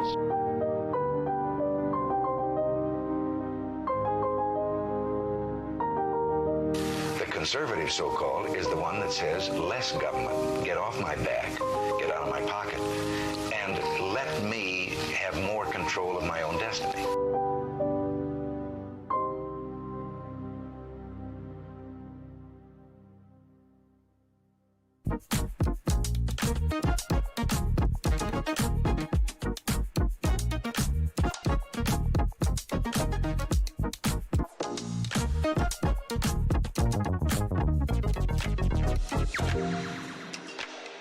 What would happen if I had to pick up the phone, call 911 for one of my family members or one of my neighbors? What would I do if no one was on the other end to respond? What if there was no 911? You can be a part of the solution. Anybody can be a firefighter. Male, female, younger, older. We have school teachers. We have leaders in business. It's me, you, anyone that wants to be. There is no typical firefighter. Do you hate the deep state? Do you reject the Antichrist in all his ways? Do you believe that aliens controlled LBJ to assassinate John F. Kennedy? Did you know that the shot can put chemicals in you that will make you more sensitive to 5G? Do you love America? Do you want more freedom? Do you like smoking hot red-headed libertarians? Then the AP for Liberty shop is for you! Check out all the awesome new merch and have a happy new year! Fight the deep state, reject the Antichrist! Visit AP for Liberty shop and get your patriotic merchandise now, or the deep state wins!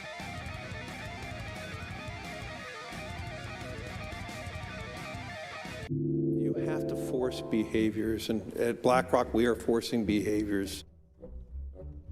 Mao ordered his citizens to throw off the 4 olds. Old thinking, old culture, old customs, and old habits. So, your whole life went in the garbage overnight, no biggie. And those who resisted were attacked by an army of purifiers called the Red Guard, who went around the country putting dunce caps on people. Yeah, who didn't take to being a new kind of mortal being. If you don't force behaviors, whether it's gender or race or just any way you want to say the composition of your team, you're going to be impacted. Well, things haven't been so sweet for Ben & Jerry's after the company posted an anti-American tweet, a few of them, on the 4th of July. The ice cream makers declared the United States was founded on stolen indigenous land. Well, someone should tell Target that, because they're now selling swimsuits with tuckums in the women's section of the store. And they even have a line just for kids. Yeah, we're going to reach out to Ben & Jerry's and ask them how they can live with themselves as they operate a multi-billion-dollar company on stolen land while declaring other people give up their so-called stolen land. This is the child section. This is literally the kids section. I'm next to a literal onesie that says whatever the hell that means. We have "Glad You Came Out" and "I'm so happy that you're queer" in the kids section. Are you kidding me? I'm sorry, but pride and toddler don't belong in the same sentence. Good news! Starbucks will offer its workers reimbursement of travel expenses related to accessing abortion and gender-affirming procedures. Kyle Rittenhouse was seen wearing a Black Rifle Coffee Company shirt, and they wanted to distance themselves from that individual. Key employees at the company also were donating to Democrats. Hafer doubled down on throwing many in his base under the bus, describing them as racist and a repugnant group of people.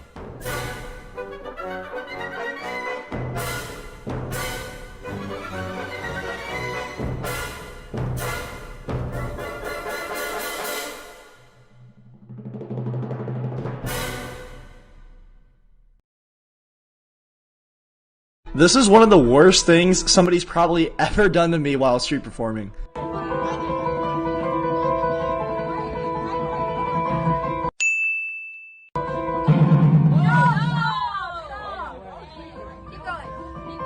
So this kind of stuff happens here and there, so I usually just keep playing through it, but after what's about to happen, I had to stop. This was also the last song of the night, and side note, I do this to see people happy, so please don't harass a person in this video.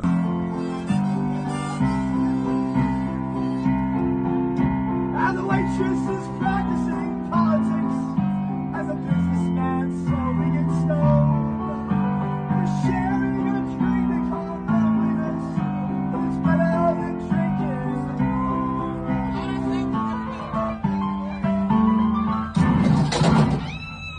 What's wrong with you,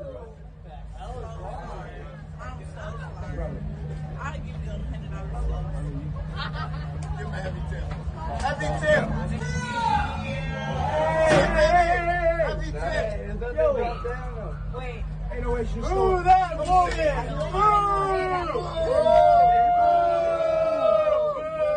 We're going to do a lot more to that woman. Good morning. I'm your host, Austin Peterson. Thanks so much for tuning into the Wake Up America show. We're grateful and glad to have you here. Yeah, boo that woman. Did you see that? So at first she comes in, puts her hand, slaps on the keys. Okay, annoying, but not the kind of thing that you deserve to necessarily get your ass kicked over. Then she comes back, does it again, knocks his piano over, and then steals money out of his bucket. Such a lovely culture, don't you have? It's a good thing that that diversity is our strength. If you're just tuning into the Wake Up America show, I'm your host, Austin Peterson. Make sure that you click like and subscribe to the channel and join us every Monday through Friday from 7 to 9 a.m. Central Time on the Wake Up America show. A lot of people don't know that actually back in my early days, before I started working my way into media and politics, when I first moved to New York City, I actually did what this guy was doing as well. I was a busker, but I didn't do it on the street. I actually did it on the platforms of the subway in Times Square in New York City. And I'll tell you, it was scary a lot of times because people would actually come up and do things like this to you. They would mess with you, right? So like people would like touch my guitar. I was playing guitar, so they would like, touch with my guitar and mess with us, whatever. But there were times when like people would actually physically assault you, right? Because you're in public, so they feel like they can just treat you however, like maybe you're a homeless person or something like that. And, I didn't like dress like a homeless person. I wasn't like, stinky or dirty or whatever. I was, just a regular young guy. I was in my early 20s, living in New York City, playing guitar in the subway. And this kind of thing was very common, that people would come up, they would scream in your face, they would mess with you, they would try and mess you up. Some people would actually physically assault you. They were drunk or high or whatever. But I never had anybody try and steal money out of my change bucket. Like I had people would throw cash into like my guitar case, and I would use that money to, to pay to eat for that time when I was really hungry and I didn't have a lot of food and money, and I was just a young starving artist in New York City. But to come up and actually steal money out of the guy's change jar, here's my question. Why didn't anybody stop her, right? I mean, where does this entitlement mentality come from that this woman has been raised to think that not only can she come up and lay her hands on somebody else's private property, but also steal from him and then just walk away, and nobody's going to stop her, nobody's going to grab her, or nobody's going to rip her hair out and say, yo, the fact that there are no consequences for their actions is the reason why we have so much bad behavior in this society. It's just like what I was talking about with Camellia Peterson earlier, why are 70% of the divorces initiated by women? It's because they have never faced a repercussion for their actions in their life. There has been no accountability. It reminds me of that clip from that movie, As Good as It Gets. How do you write women so well? How do you write women so well? So again, a black woman nonetheless. So there's a racial connotation to this, of course. But I mean, just like take away reason, accountability. All right. Well, I'm going to go to a brief standby really quickly. It looks like Teresa finally made it here. We're going to go and get her. She's running as a Democrat against Joe Biden for president of the United States. She's a progressive Democrat, but there's a catch. We'll talk about that when we get back. I'll be back in 2 shakes of a lamb's tail.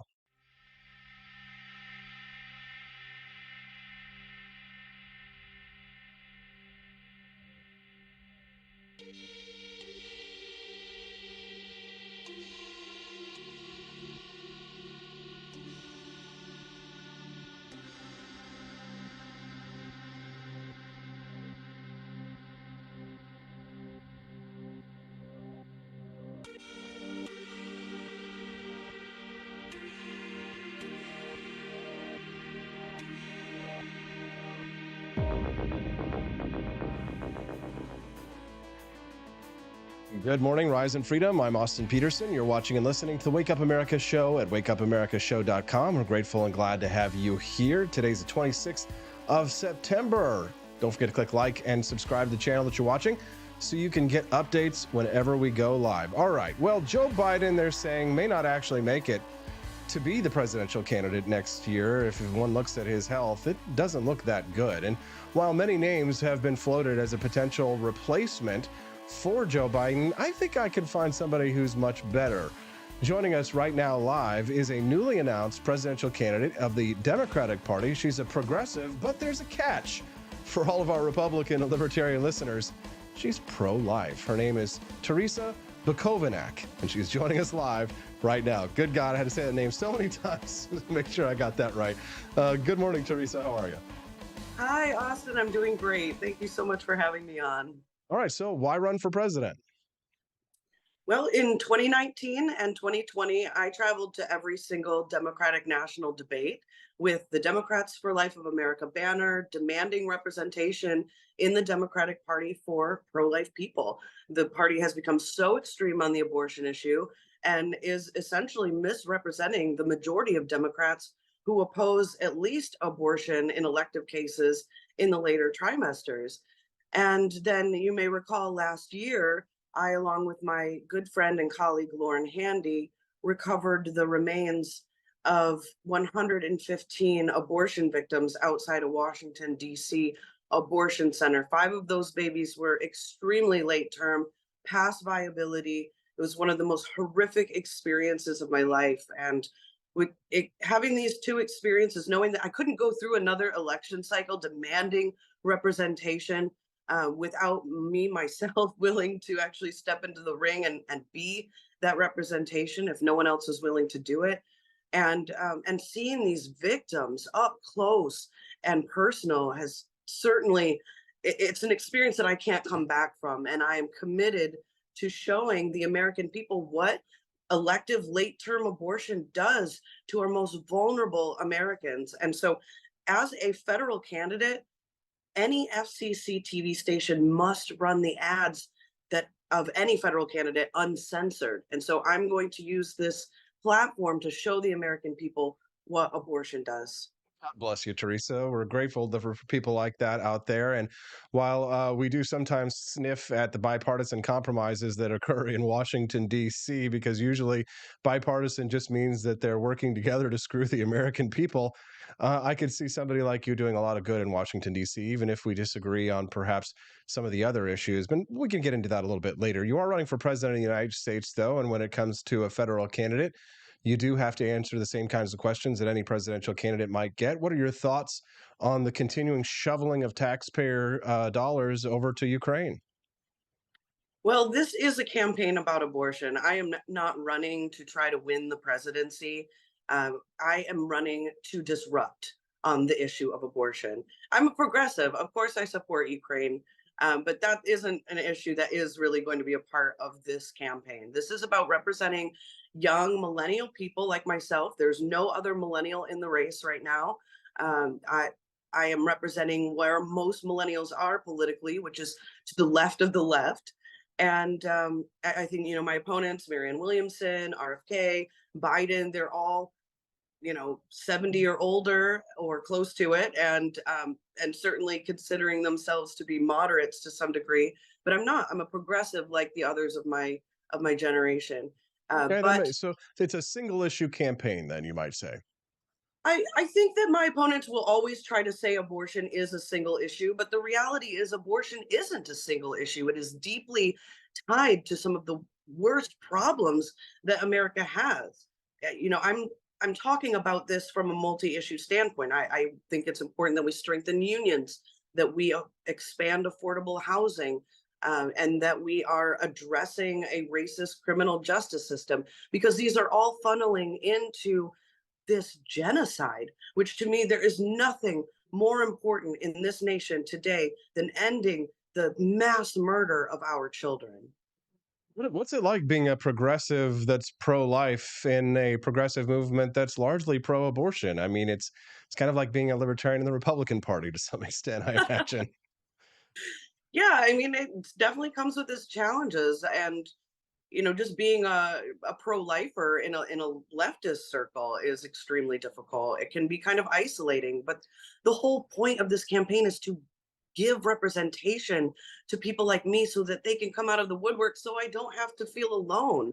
It's statistically, most Democrats agree with me, at least in the later trimesters, but where are they? Their voices have been silenced and their position has been so stigmatized that if you even suggest that you're kind of maybe thinking there might be an issue with late term abortion, that you're basically labeled a Republican. And I'm just not going to stand for that. There's no way I see us being able to end abortion in America until we can break the toxic relationship between the abortion industrial complex and the Democratic Party. And Republicans alone can't do that. It is going to take leftists from within our own party in order to make that change. If you're just tuning into the Wake Up America show, good morning. I'm your host, Austin Peterson.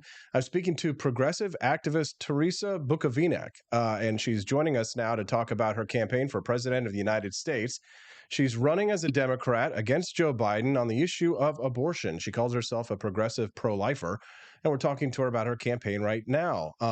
So tell us, where do you get your conception of life? Why are you a progressive who is also pro-life? How did you arrive at the position of being pro-life? Well, I've always been really sensitive to animal rights.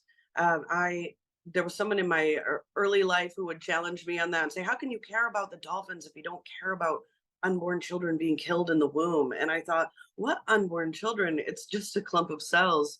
And it was really seeing the victims of abortion that helped me to realize that maybe there was something wrong there.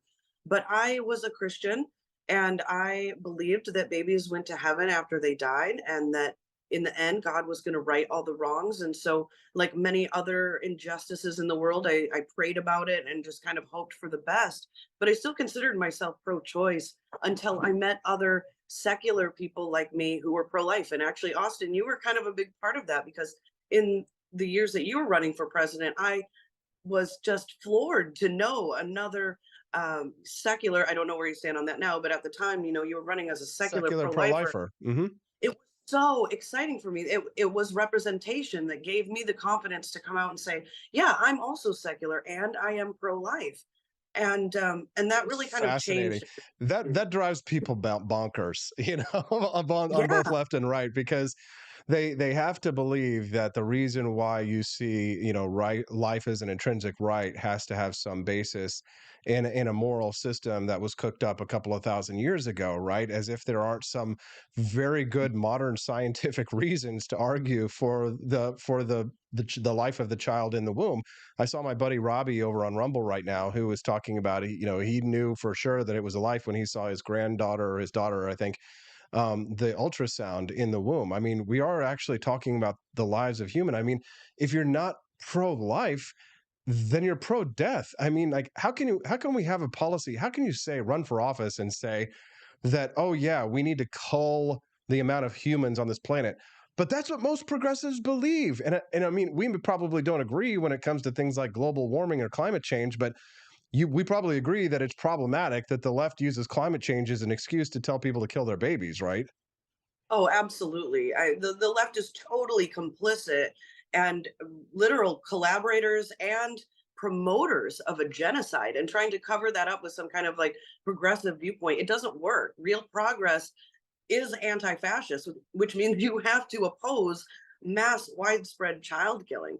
For me, when I lost my faith, it made me kind of view my life in a different way. I thought, wow, I'm not here because my life is willed by God. I'm here because no one interrupted my life cycle and killed me. And I have this 1 in 4 trillion chance of even coming into an existence to have this incredible conscious experience of the universe. Who has the right to take that from us? And if we're carving out a special place for human non-persons, well, that's something that's been done exclusively throughout history to lethally discriminate against entire groups of human beings. That's not progress. Yeah, my one of my things when you talked about clumps of cells a little bit earlier reminded me what I used to say when people would say, "Oh, well, it's just clumps of cells." But if you were speaking to a group of typical secular leftists, who are pro-choice, and if you were to say, hey, did you know that they found clusters of cells on Mars? They would be like, oh my God, they found life on Mars. Okay, well, if it's life on Mars, then why isn't a cluster of cells life in the womb? They don't even see their own hypocrisy, do they? No, not at all. And I love that meme. I'm so glad you brought it up. But I think that that's what's helped me to realize that this is political, that this isn't just about what people believe, that people believe what they believe because of their politics, not the other way around. They don't pick their politics because of what they believe.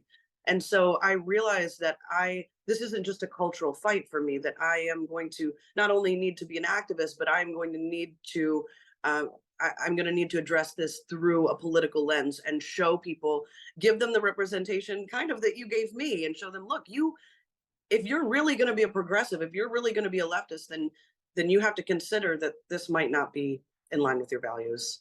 What's the reaction been to your announcement of your campaign so far? Well, I've been incredibly surprised by how widely the announcement has been covered.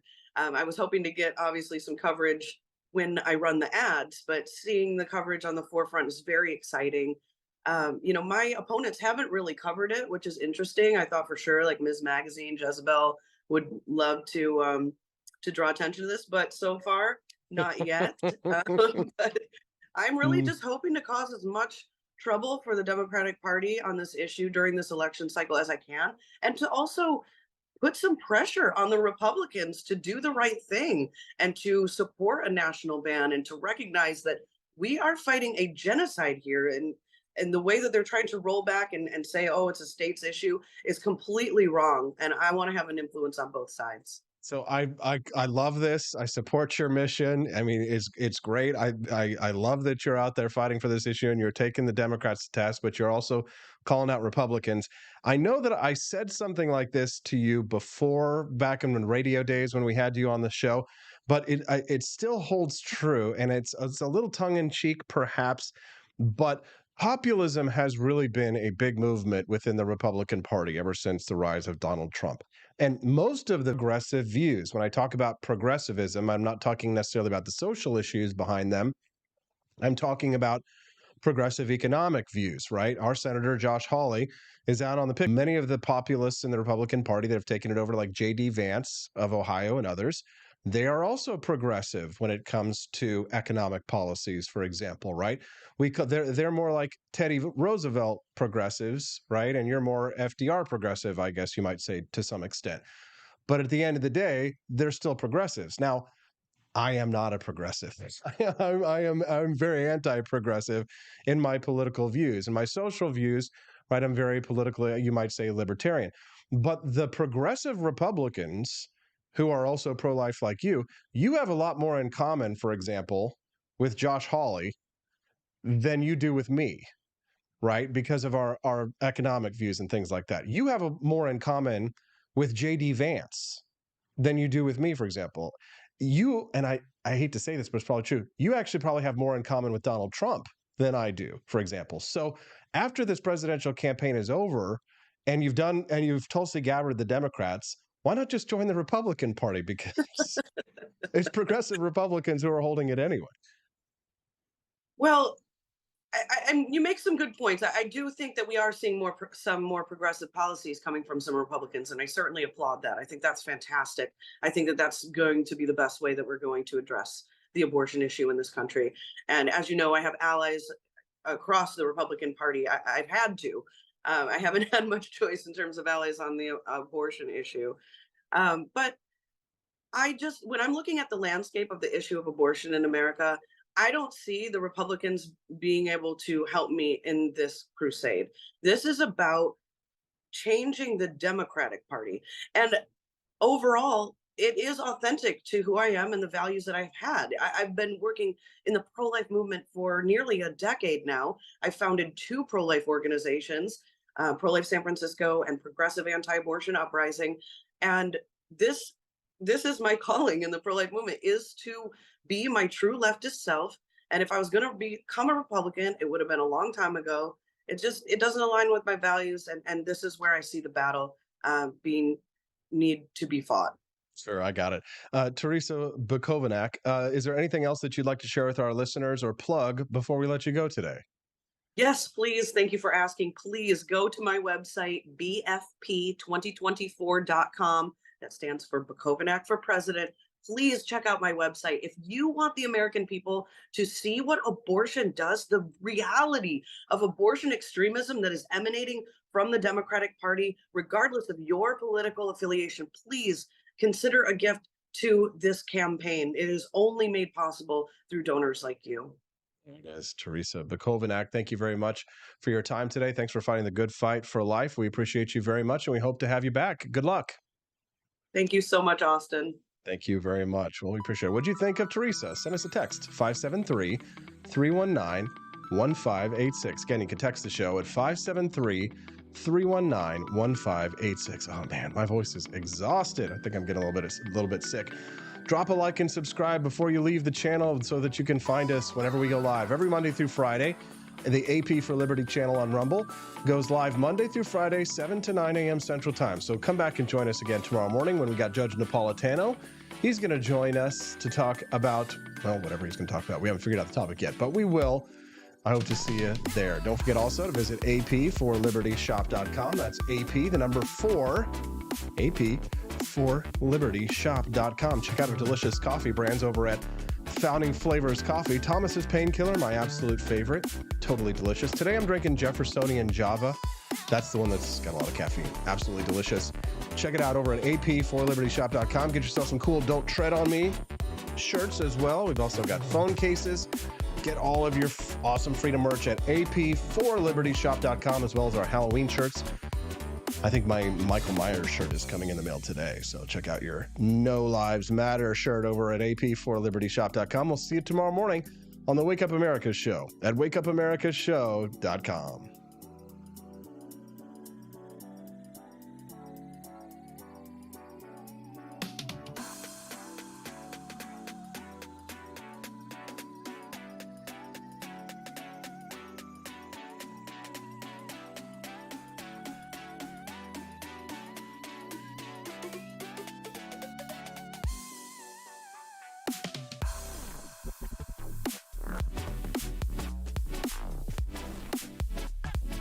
Donald Trump, and I approve this message.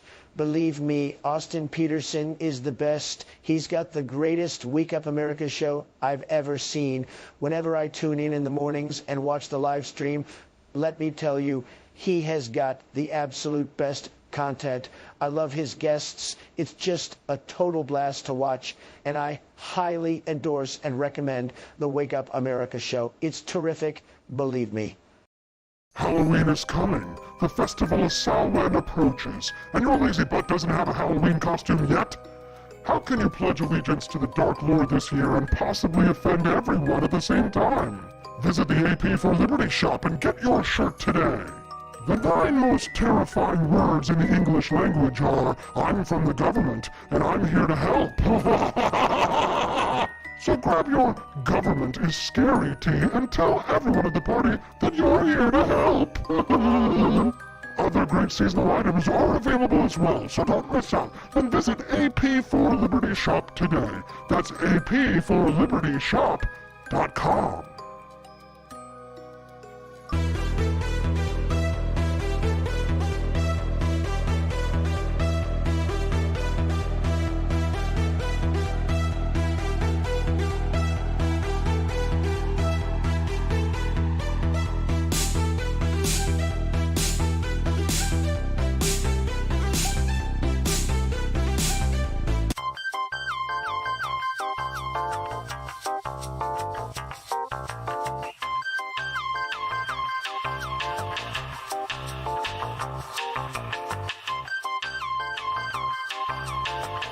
I'm a public defender. I am a public defender. I'm proud to be a public defender. 80% of Americans accused of a crime will get appointed a public defender. Everybody from a speeding ticket to capital murder. For every $1 we spend on public defenders, we spend $3 on prosecutors. Public defenders have to do pretty much everything on their own. Social workers, counselors. Investigating is another piece of it. The average public defender holds 300 cases annually. You never feel like there's enough time. Public defenders have health issues all the time. A lot of people people give up and say, I can't do this work anymore. Gideon's Promise trains, mentors, and supports public defenders.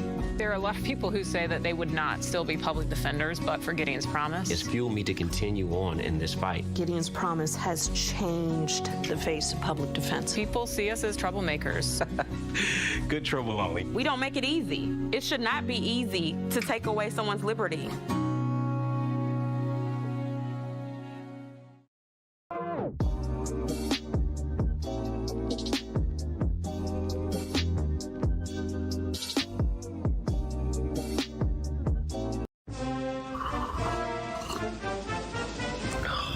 Tired of spending your hard-earned money on woke corporations that don't share your pro-freedom values? Fed up with sipping liberal lattes and progressive cappuccinos? Introducing Founding Flavors from AP for Liberty Shop. Get your day started with Washington's Revolutionary Roast. As robust and principled as the man himself, this blend is the shot of energy heard round the world. Or maybe you want to taste the fervor of freedom with Adams's Patriotic Perk. It's as dynamic and balanced as the U.S. Constitution, sure to awaken your spirit of liberty. For the aficionados, we've got the Jeffersonian Java, a complex mix of flavors that speaks volumes about your refined tastes. And don't forget Betsy's Liberty Lullaby, our decaf option, crafted with the same care and dedication Betsy Ross put into our Star-Spangled Banner. This blend lets you enjoy the taste of freedom anytime without losing sleep. No woke beans here, folks. Just pure, patriotic, pro-freedom flavors brewed with love for liberty. So why compromise your principles for a cup of coffee?